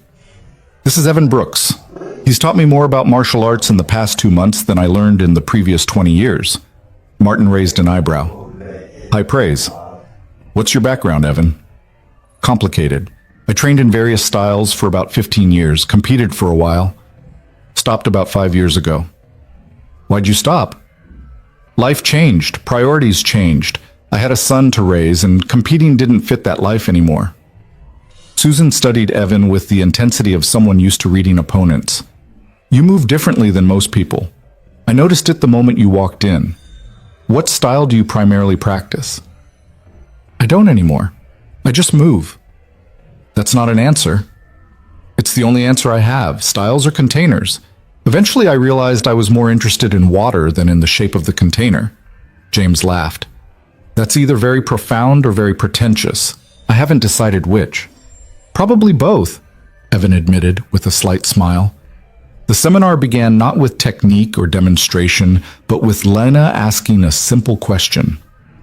When was the last time any of us felt joy in our practice? The silence that followed was profound. 4 masters and 5 students looking at each other, suddenly confronted with the possibility that joy and mastery had become separated somewhere along the way. Martin spoke first. I'm not sure I've felt joy in years. Satisfaction when students progress, pride when my school wins tournaments. But joy? Actual joy? I don't remember. Why not? Lena asked. Because somewhere along the way, it became work instead of play. The thing I loved turned into the thing I did to maintain my reputation, my income, my identity as a master. And work doesn't feel like joy. Work feels like obligation. Susan nodded slowly. I tell my students all the time that martial arts should be joyful practice, but I don't practice joyfully myself. I drill techniques. I analyze footage. I look for weaknesses to eliminate. When did elimination become more important than celebration? One of the students, a young woman named Anna, who'd been training for 3 years, raised her hand hesitantly. You don't need to raise your hand, Lena said gently. Just speak. I feel joy sometimes, Anna said, but then I feel guilty about it. Like if I'm enjoying myself, I'm not taking it seriously enough. Like joy and discipline can't coexist. Who taught you that? Evan asked. Anna looked at Lena. I think all of us did. Maybe not with words, but with how we practice. Everything is about correction, improvement, eliminating mistakes. There's no space for just enjoying the movement. Caleb, who'd been drawing quietly in the corner, spoke up. That's sad. Every head turned toward him. The boy looked up from his sketchbook, unintimidated by the room full of martial arts masters. What's sad about it? James asked. That you all know how to do something really cool and hard and beautiful, but you forgot it's supposed to be fun. That's like having ice cream and only eating it to practice eating instead of because it tastes good. The simplicity of the metaphor hit hard. Several people laughed, but the laughter had an edge of recognition to it. Out of the mouths of babes, Martin said. The kid's right. We've turned practice into homework. So how do we get back to joy? Susan asked. We can't just decide to feel differently. Maybe we can't force it, Evan said, but we can create space for it. Stop measuring everything. Stop analyzing everything. Stop trying to perfect everything. Just move and see what happens. That's chaos, James said. Without structure and discipline, there's no progress. I'm not saying abandon structure. I'm saying stop letting structure become a cage. Show us what you mean. The room went quiet. Evan looked at Lena, and she saw the fear in his eyes. But she also saw him make a choice. Courage over comfort, visibility over safety. Okay, he said quietly. He stood and moved to the center of the mat. But I'm not demonstrating technique. I'm just going to move. And I want all of you to move with me. No choreography, no planning, just responding to each other. The masters exchanged glances. This wasn't how these things typically went.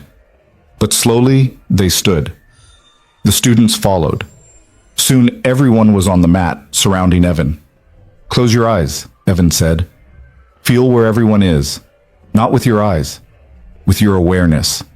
And then just start moving. Slowly. Find the spaces between people. Flow through them. Never force. Never collide. Just move like water finding its path. What happened next was remarkable in its simplicity and its strangeness. 11 people moving with closed eyes across a mat, sensing each other's presence, flowing around obstacles that were also participants. It was awkward at first. People bumped into each other, apologized, started again. But gradually, something shifted. The movement became smoother, more intuitive. People started sensing each other before contact, adjusting their paths without conscious decision. The room filled with the soft sound of feet on mats and controlled breathing, and underneath it all, something that might have been joy. After about 10 minutes, Evan said softly, "Open your eyes." Everyone stopped moving and looked around. Several people were smiling. Anna's eyes were bright with tears. Martin was shaking his head in wonder. "That was the most present I've felt in years," Susan said. "No technique to execute, no performance to maintain, just movement and awareness and trust." "That's what practice can be," Evan said. "Not always. Sometimes you need to drill techniques and analyze and work on specific skills, but sometimes practice can just be play.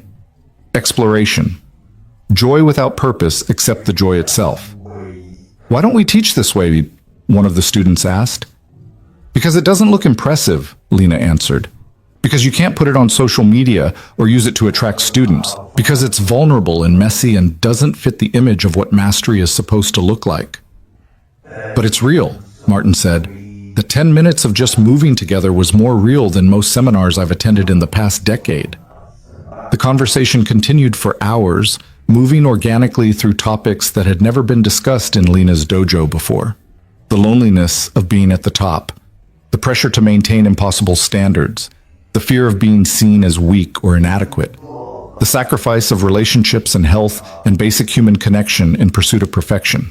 And Evan, who'd walked in as the janitor none of them knew, became the center of gravity. Not because he claimed expertise or demonstrated superiority, but because he was willing to be honest about his own struggles and failures. He talked about losing Emily, about the years of competition that left him empty, about the slow rebuilding of a life that valued presence over performance. The masters listened with an attention Lena had rarely seen. These were people used to being the authority in rooms, and here they were, learning from someone with no credentials, no rank, no reputation, learning not techniques, but truth. Not how to be better, but how to be more whole. As the afternoon light began to fade, Caleb held up his sketchbook. "Can I show you what I drew?" The page was covered in flowing lines, all the participants moving together across the mat. But instead of separate figures, the lines blended and interweaved, showing not 11 people, but one continuous movement flowing through 11 forms. "That's beautiful," Susan breathed. "That's exactly what it felt like." "You were all water," Caleb said. "All part of the same water, just moving through different shapes." Martin looked at Evan. "Your son has a gift. He sees things clearly. I'm still working on learning how." As people prepared to leave, exchanging contact information and promising to stay in touch, Martin pulled Lena aside. "I don't know what happened to you, but whatever it is, keep doing it. This was the most valuable martial arts event I've attended in 20 years. No flash, no ego, just honest people trying to remember why they fell in love with this practice in the first place." "I didn't do much. Evan did most of the teaching. You created the space for it to happen. That's teaching too, maybe the most important kind." After everyone had gone, Lena sat on the mat with Evan and Caleb, exhausted and energized in equal measure. "That was terrifying," she said. "But good terrifying," Evan replied. "The kind that means you're growing." "Do you think it mattered? Do you think anyone will actually change their practice because of today?" "Some will, some won't. That's not your responsibility. You created space for honesty and exploration. What people do with that is up to them." Caleb tugged on Lena's sleeve. "Ms. Hartley, are you still sad?" "What do you mean?" "When we first met, you seemed really sad. Even when you were being strong and impressive, you seemed sad underneath. Are you still?" Lena thought about it. "I'm less sad. Or maybe I'm just more okay with being sad sometimes. Does that make sense?" "Yeah, Dad's like that too. Sad sometimes, but okay about it." "We're both works in progress, buddy," Evan said, ruffling his son's hair. "Probably always will be." As they prepared to leave, Evan doing his usual evening maintenance, Lena realized something had fundamentally shifted. This space that had been her fortress, her proof of worth, her elaborate armor against the world, it had become something else. Something more vulnerable and more valuable. A place where honesty was allowed, where masks could come off, where masters could admit they were also students, still learning, still struggling, still human underneath all their achievements. She thought about Marcus Chen, wherever he was, probably posting another video of perfect technique to millions of followers who would never know the difference between performance and presence.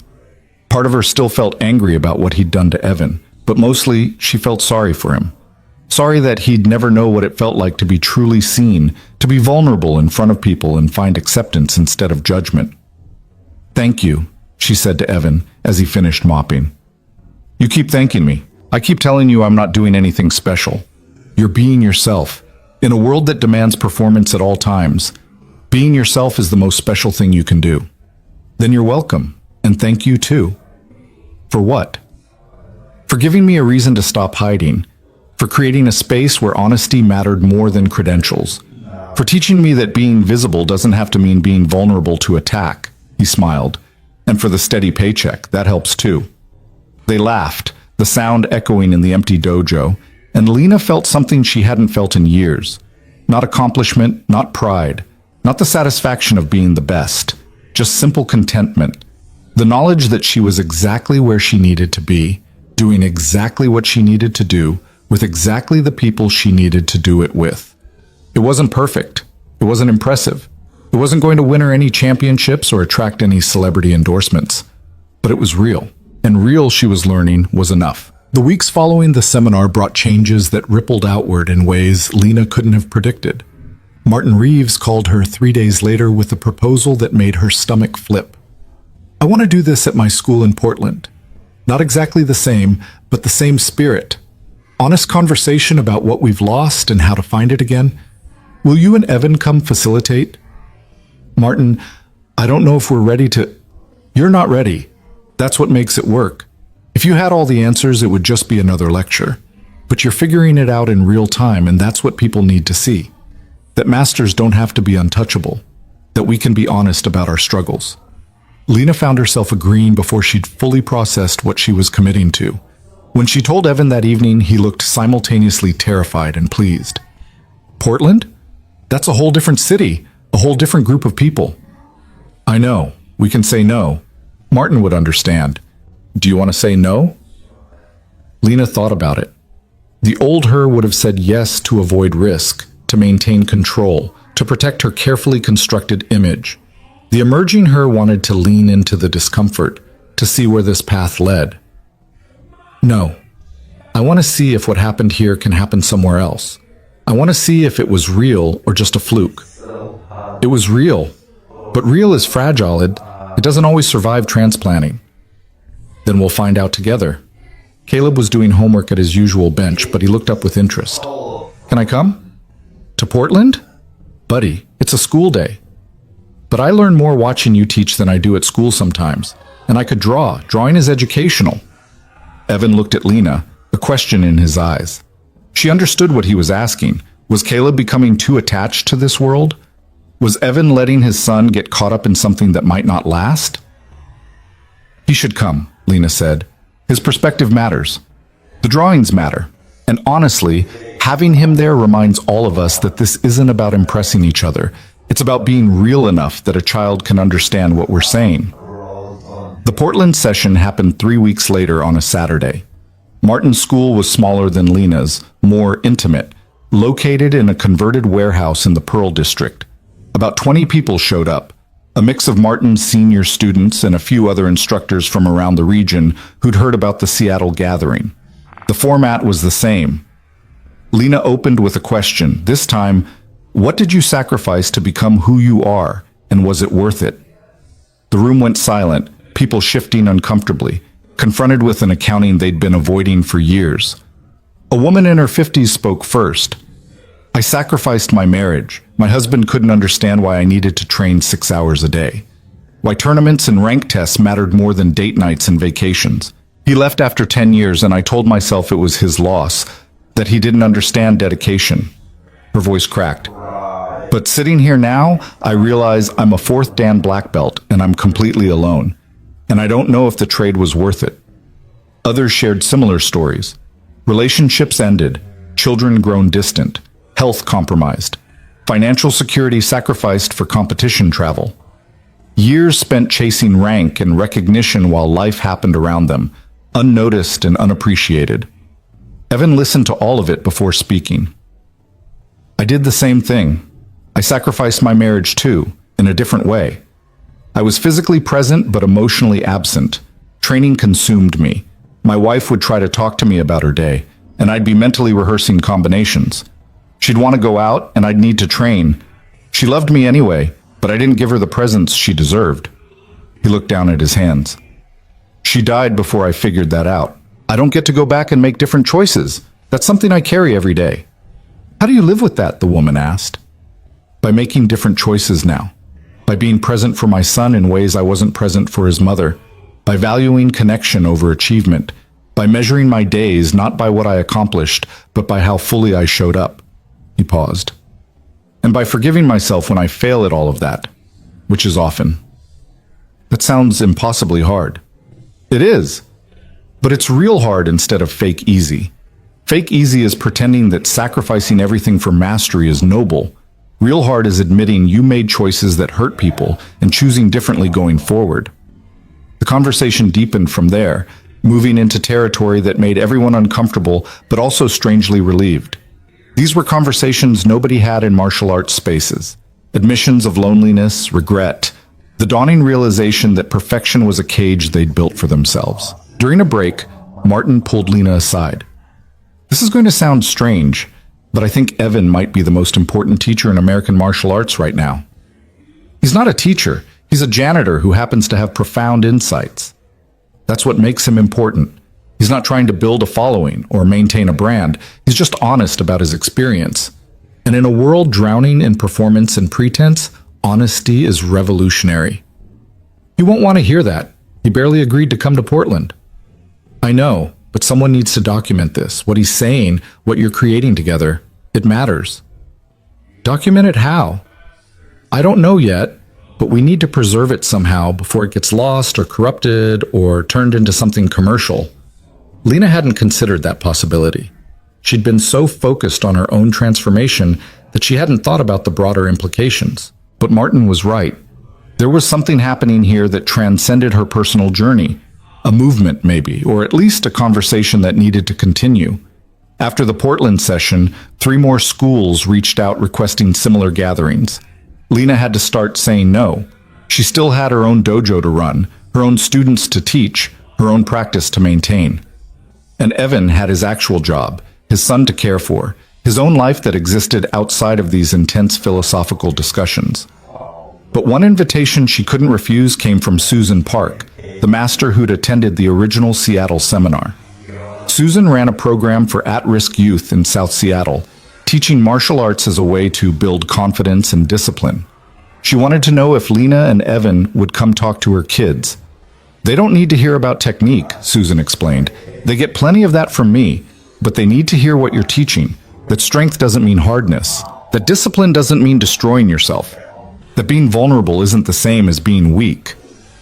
Those are pretty advanced concepts for teenagers, Lena said. These kids have been through more than most adults. They can handle advanced concepts. What they can't handle is more adults pretending to have all the answers while obviously struggling themselves. Lena brought Evan and Caleb to Susan's program on a Thursday evening. About 15 kids, ages 13 to 17, sat on mats looking skeptical and guarded. They'd been told that some fancy billionaire master was coming to talk to them, and their body language screamed that they expected to be lectured by someone who didn't understand their lives. Lena opened with the truth. I'm going to be honest with you. I have no idea what I'm doing here. Susan invited me because she thinks I have something valuable to share. But looking at all of you, I'm realizing I'm probably going to learn more from you than you'll learn from me. Then why should we listen? A girl in the back asked. Not hostile, just direct. Good question. Maybe you shouldn't. Maybe you should just let me and Evan answer your questions, and if nothing we say is useful, you can ignore all of it. Who's Evan? A boy asked. Evan raised his hand slightly. That's me. I clean floors at Ms. Hartley's dojo, also trying to raise my kid and not completely mess him up. The kids looked confused. They'd expected another master, another authority figure. Instead, they got a janitor in jeans who admitted to struggling with basic parenting. "Why are you here if you're not a teacher?" the girl asked. "Because apparently I know some things that matter, even though I don't have fancy credentials. And because Caleb here," he gestured to his son, "thinks you guys might benefit from hearing that adults don't have everything figured out either." Caleb, sitting cross-legged with his sketchbook, looked up. "You all seem really tough, like you're protecting something important inside. My dad used to be like that. He says it's exhausting." The room went very quiet. These kids, who'd learned to armor themselves against a world that was often cruel and unfair, recognized themselves in that simple observation. "What happened to your dad?" a boy asked Caleb. "He stopped trying to be tough all the time. He cries sometimes now, but he's happier, sad happy, but that's better than numb tough." "Your dad cries?" The boy sounded incredulous. "Yeah, usually about my mom. She died when I was little. He misses her." Evan's face showed discomfort at his son's candor, but he didn't deny it. "Caleb's right.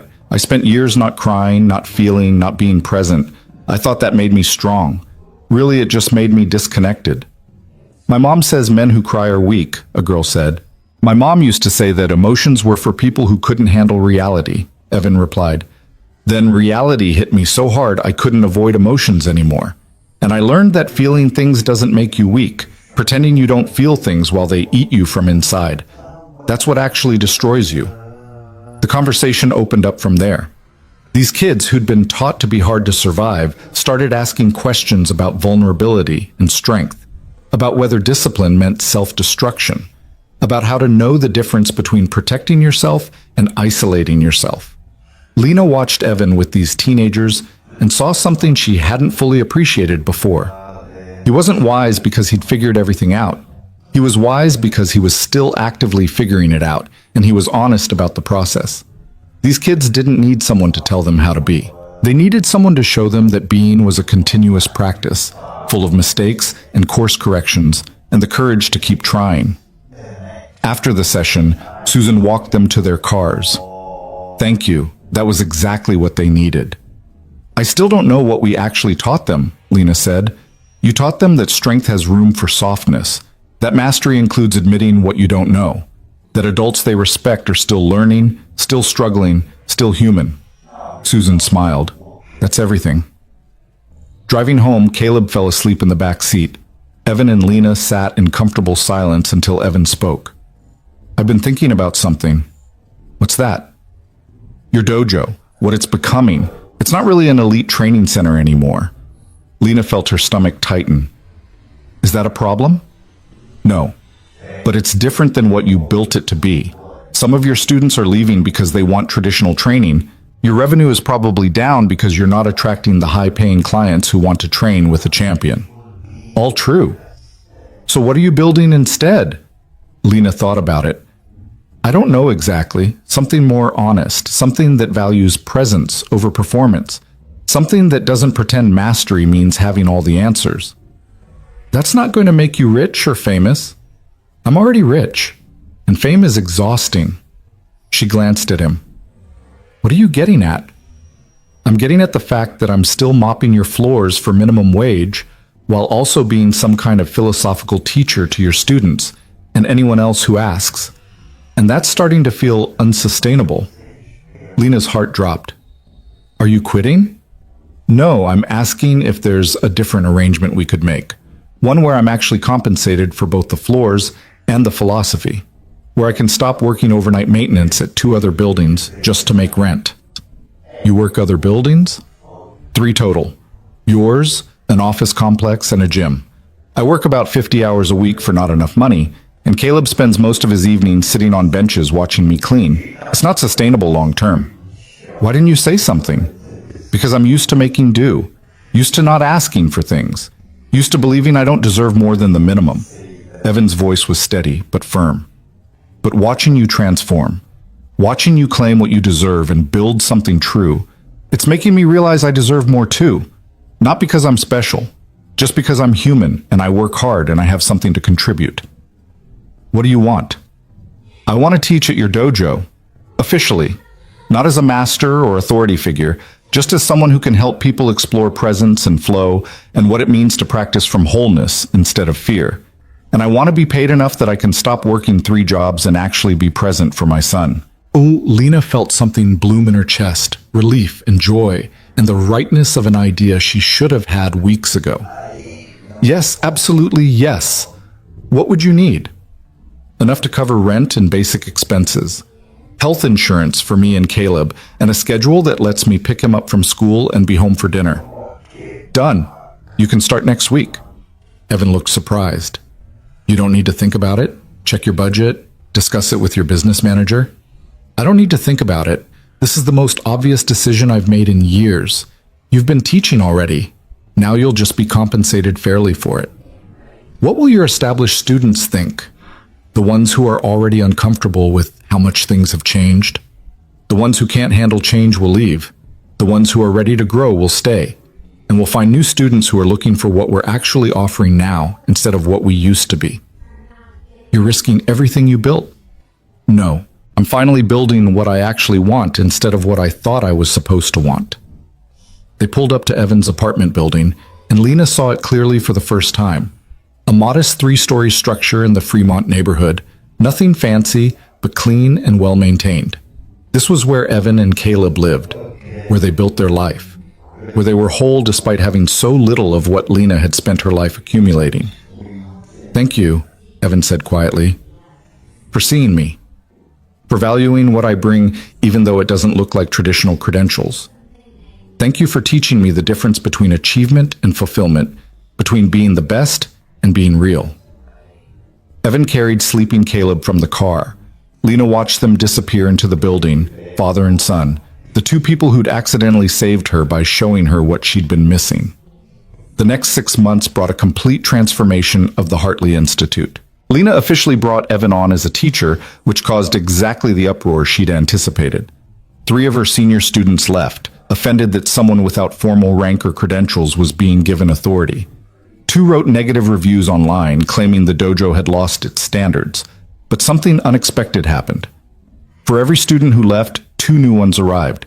People who'd heard about the seminar, about the honest conversations, about a space where mastery was being redefined. They came looking for something beyond technique, and they found it. Anna, the student who'd admitted to feeling guilty about joy, became one of Evan's most dedicated practitioners.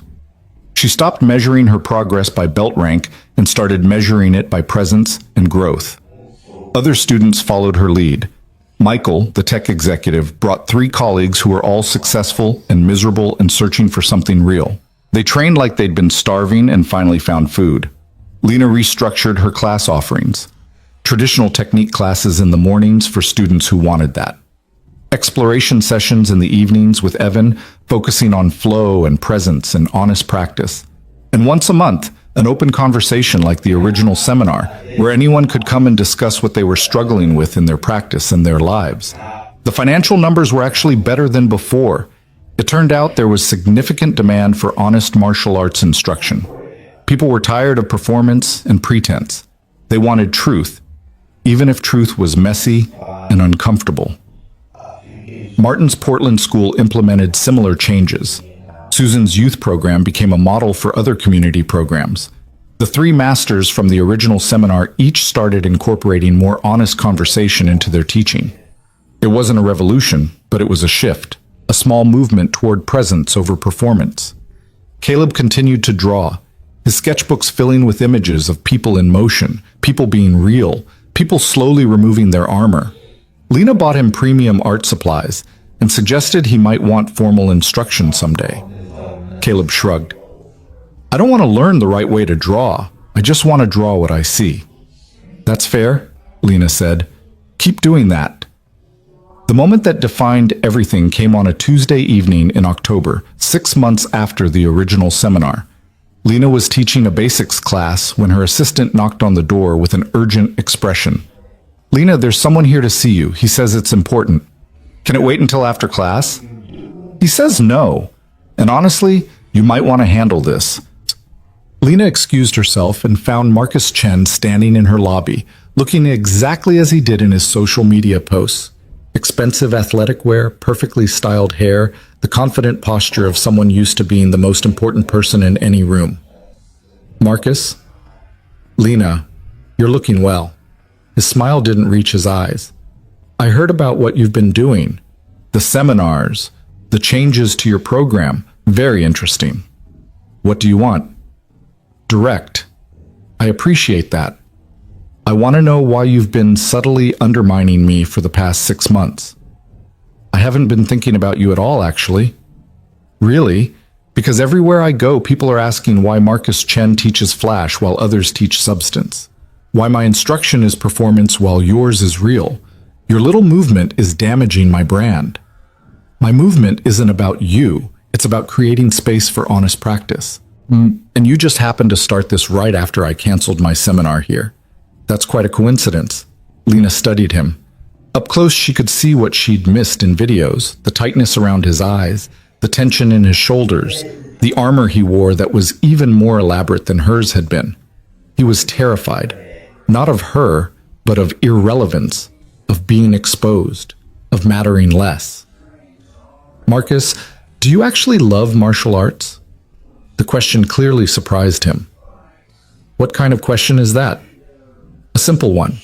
Do you love the practice, the movement, the art itself? Or do you love being famous for it? I can love both. Can you? Or did one consume the other so gradually you didn't notice? I don't need a philosophy lecture from you, Lena. I came here to tell you to stop poisoning the well. Stop telling people my instruction is empty. I've never mentioned your name, not once. Not in any seminar or class or conversation. But you don't have to. The contrast is obvious. You're the master who became humble. I'm the celebrity who stayed shallow. That's the narrative. That's your narrative. I'm just trying to teach honestly. Marcus's composure cracked slightly. You know what? You're right. You didn't poison anything. I did it myself. I built everything on flash and charisma and looking impressive, and now people are starting to notice there's not much underneath. He laughed bitterly. You know what the worst part is? I know I'm technically excellent. I've worked incredibly hard on my technique, but I've forgotten why any of it matters. I perform for cameras and crowds, and it feels empty, and I don't know how to get back to something real. Lena felt something shift. This wasn't an enemy.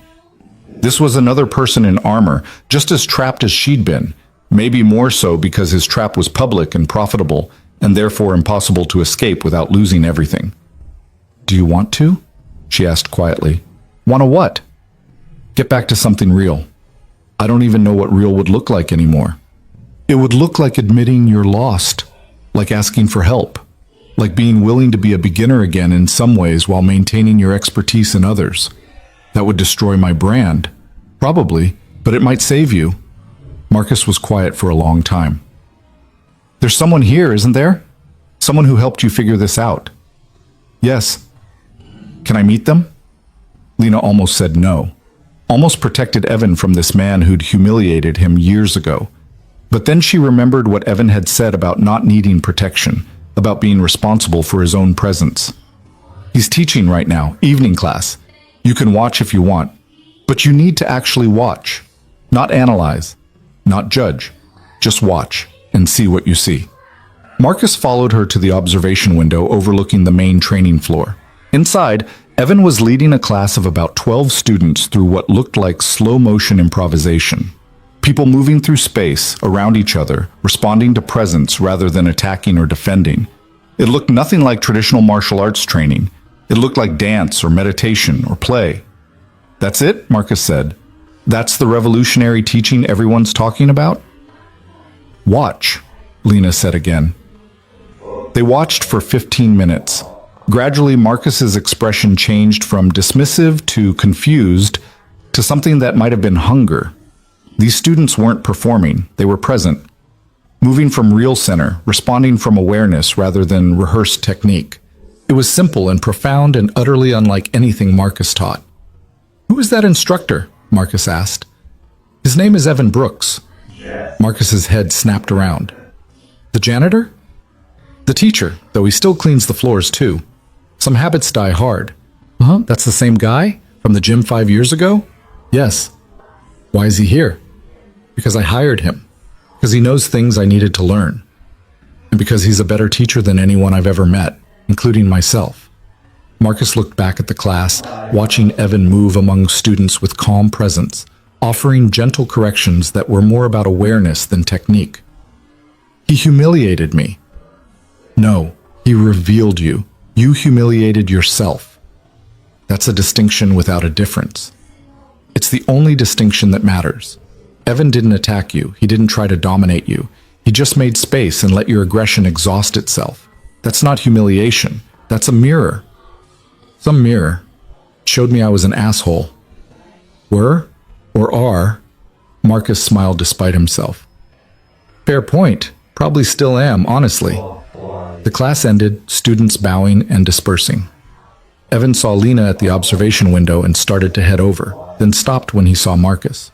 His expression didn't change, but Lena could see the calculation happening, whether to engage or avoid, whether this was safe or dangerous. It's okay, Lena called through the glass. Come up. Evan climbed the stairs to the observation deck, his face carefully neutral. Marcus stood as he entered. Evan Brooks. It's been a while. Marcus. Evan's voice was steady. I'm surprised to see you here. I'm surprised to be here. Marcus looked uncomfortable but determined. I owe you an apology. What I did at that gym, humiliating you in front of everyone, that was cruel and petty and came from my own insecurity. I appreciate that. I don't expect you to forgive me. I'm just saying I was wrong. I forgave you years ago, mostly because holding on to anger was exhausting, but thank you for saying it anyway. Marcus looked startled. Just like that? You forgive me? Just like that. What purpose would not forgiving you serve? It wouldn't change what happened. It would just keep me chained to it. That's very zen. Also slightly infuriating in how reasonable it is. Despite everything, Evan smiled. Sorry about that. They stood in awkward silence until Lena spoke. Marcus was just watching your class. He had questions about what you're teaching. It's not really teaching, more like exploring together. That's what I'm trying to understand, Marcus said. How does that work? How do students progress without clear instruction and correction? They progress by learning to pay attention to their bodies, to each other, to the space between intention and action. Traditional instruction has value. I'm not saying it doesn't, but most people never learn to actually be present in their practice. They're always executing, never just being. So you're teaching meditation disguised as martial arts? I'm teaching presence through movement. Call it whatever you want. Marcus studied Evan with the intensity of someone trying to solve a puzzle. Why did you stop competing? You were good enough to be famous, to build what I've built. Because fame and goodness aren't the same thing. And I wanted to be present for my son more than I wanted to be recognized by strangers. Don't you miss it? The competition, the achievement? Sometimes. But I don't miss what I had to become to maintain it. The constant comparison, the fear of losing, the way everything became about status instead of practice. Evan looked directly at Marcus. Do you still love martial arts, or do you just love being famous for it? The same question Lena had asked, but landing differently coming from Evan. Marcus's face showed a flash of pain before he controlled it. I don't know anymore. It's all tangled up, the practice, the brand, the business, the social media. I can't separate what I love from what I'm obligated to perform. Then maybe it's time to stop performing for a while. See what's left when you take away the audience. That's terrifying. Yeah, growth usually is. Marcus turned to Lena.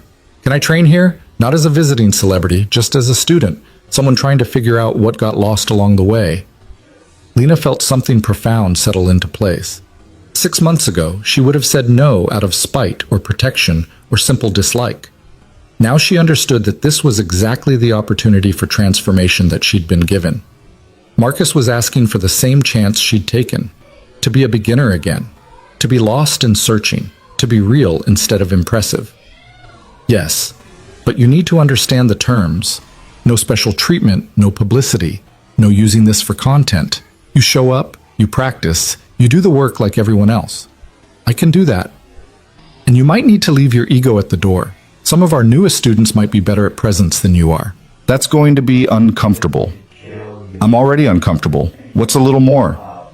Okay then, welcome to the dojo. Marcus started training the following week.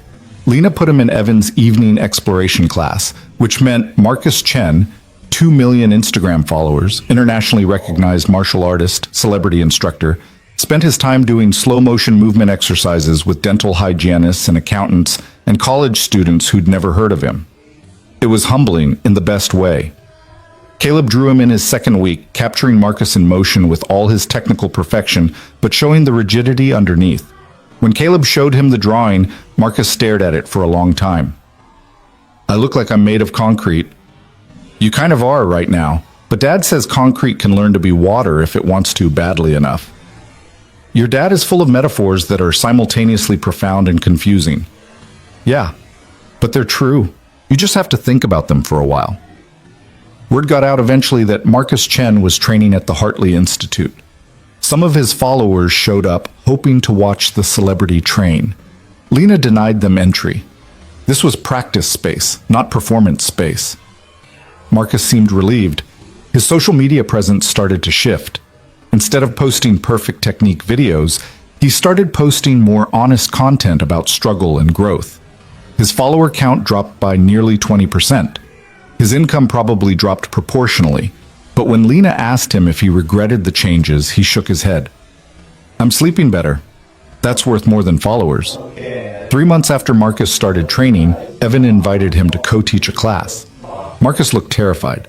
I don't know how to teach like you teach. So don't. Teach like you teach. But honestly this time. Not performing, just sharing what you actually know. The class was remarkable. Marcus demonstrated perfect technique while Evan helped students understand presence. Marcus showed what excellence looked like, while Evan showed what awareness felt like. Together, they created something neither could create alone, the marriage of technical precision and present understanding. After class, Marcus approached Lena with an unusual request. I want to do a video about all this, about what I've learned here, about why I was wrong, but I want your permission first, and Evan's, because it will bring attention to this place, and I know that's not what you're building for. Lena looked at Evan, who shrugged. Your call. If you do it, Lena said carefully, you need to be completely honest. Not about us, about yourself, about what you lost and what you're trying to find, about the cost of fame and performance. Don't make us look like heroes who saved you. Make it about your own journey. I can do that. The video Marcus posted 2 weeks later was nothing like his usual content. 20 minutes of him sitting on his apartment floor, no special lighting, no editing tricks, just talking about losing himself in his brand. About the loneliness of being famous but not known.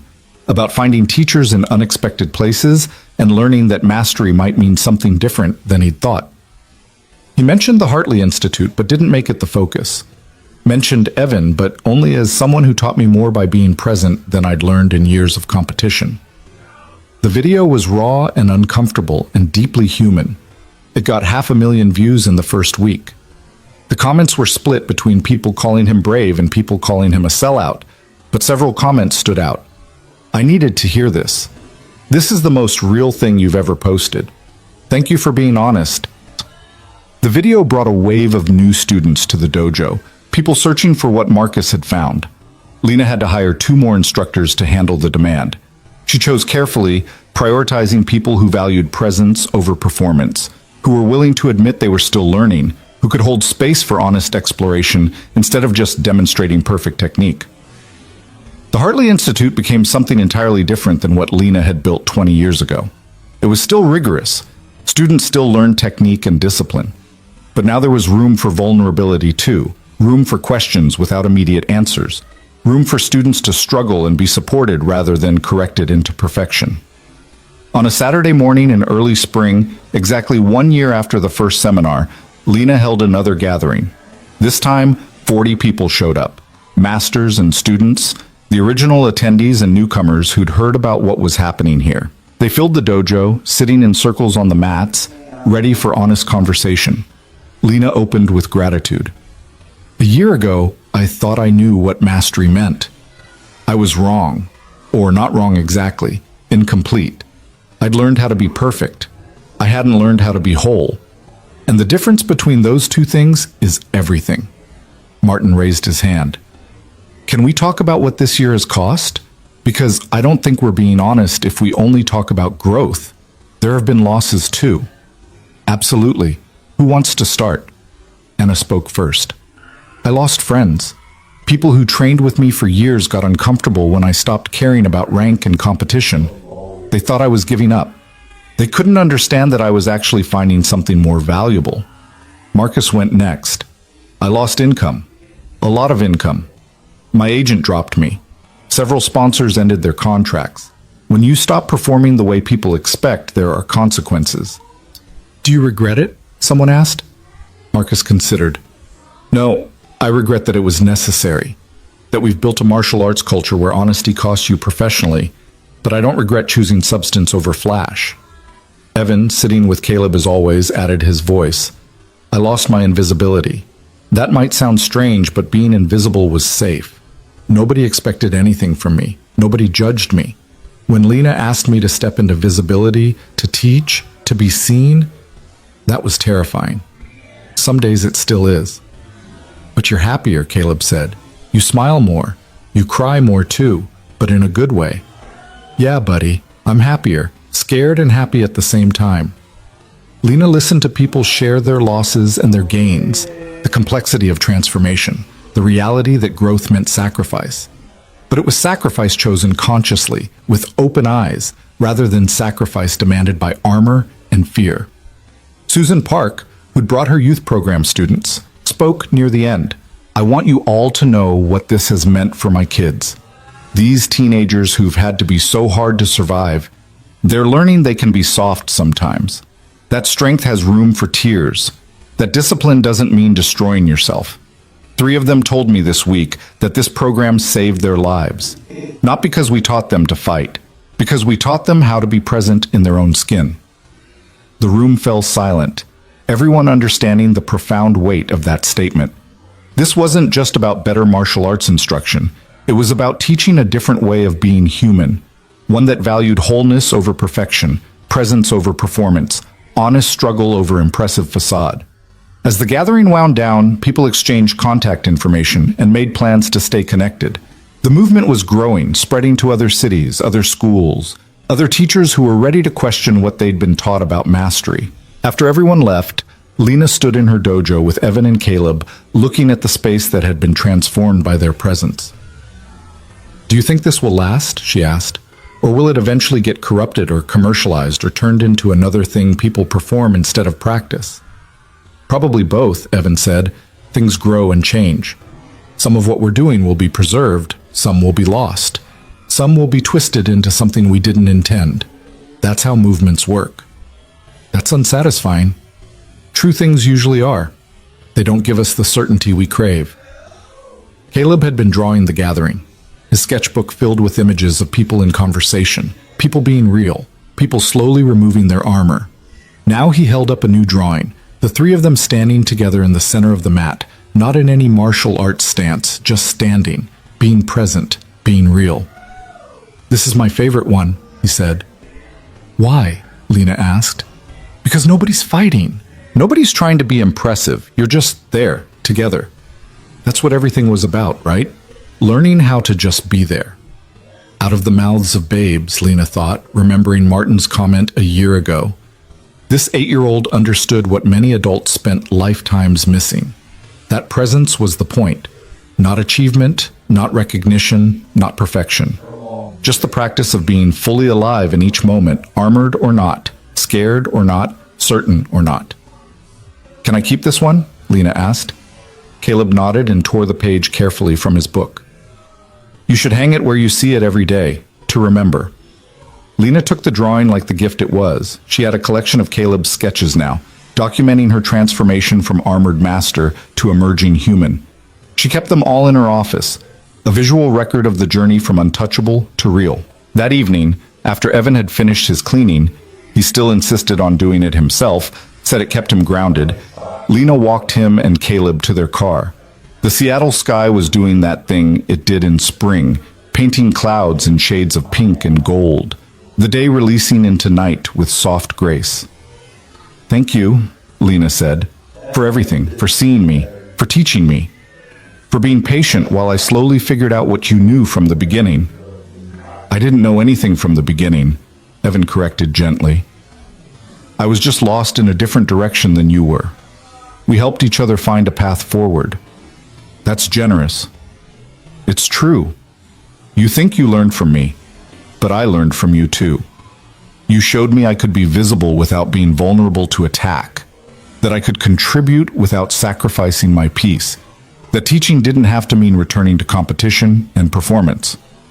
We made a good team. We still do." Caleb, already buckled into the back seat, called out through the open window. "Ms. Hartley, can I ask you something?" "Always." "Are you happy now? Really happy? Not sad happy like Dad? Just happy?" Lena thought about it honestly. "I'm happier. I'm still figuring out what real happiness looks like. Still learning how to be present instead of perfect.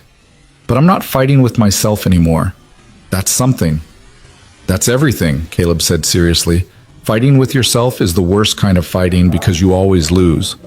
"When did you get so wise?" "I've always been this wise.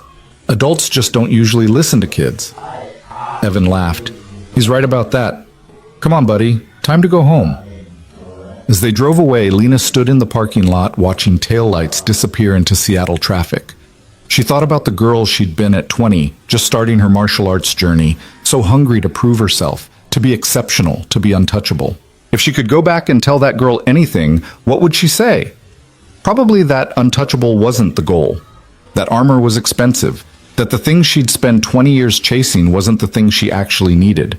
That somewhere in Seattle, a janitor with tired eyes and a wise son would teach her what her masters never could. That strength didn't require hardness. That mastery included not knowing. That being real was harder and more valuable than being perfect. But that girl wouldn't have listened. She'd had to learn it the hard way, through years of perfection that left her isolated and hollow. Had to build an empire before realizing empires were lonely.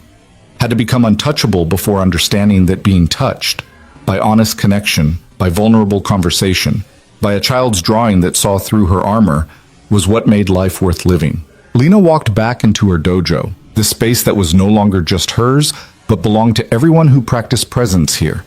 She stood in the center of the mat where she'd first tried to hit Evan and failed, where she'd cried for the first time in years, where she'd learned to move without forcing, where she'd built something new from the ruins of perfect. The space held all of it, every transformation, every honest conversation, every moment of choosing real over impressive. And tomorrow, it would hold more. More students searching for presence, more masters willing to admit they were still learning, more children drawing truth, more ordinary moments of extraordinary teaching. Lena bowed to the empty dojo, a gesture of respect and gratitude. Then she turned off the lights and went home to her penthouse overlooking the city, carrying Caleb's latest drawing, ready for whatever came next. She was no longer the untouchable master. She was just Lena, scared and hopeful, struggling and growing, imperfect and whole. And that was enough. More than enough. That was everything.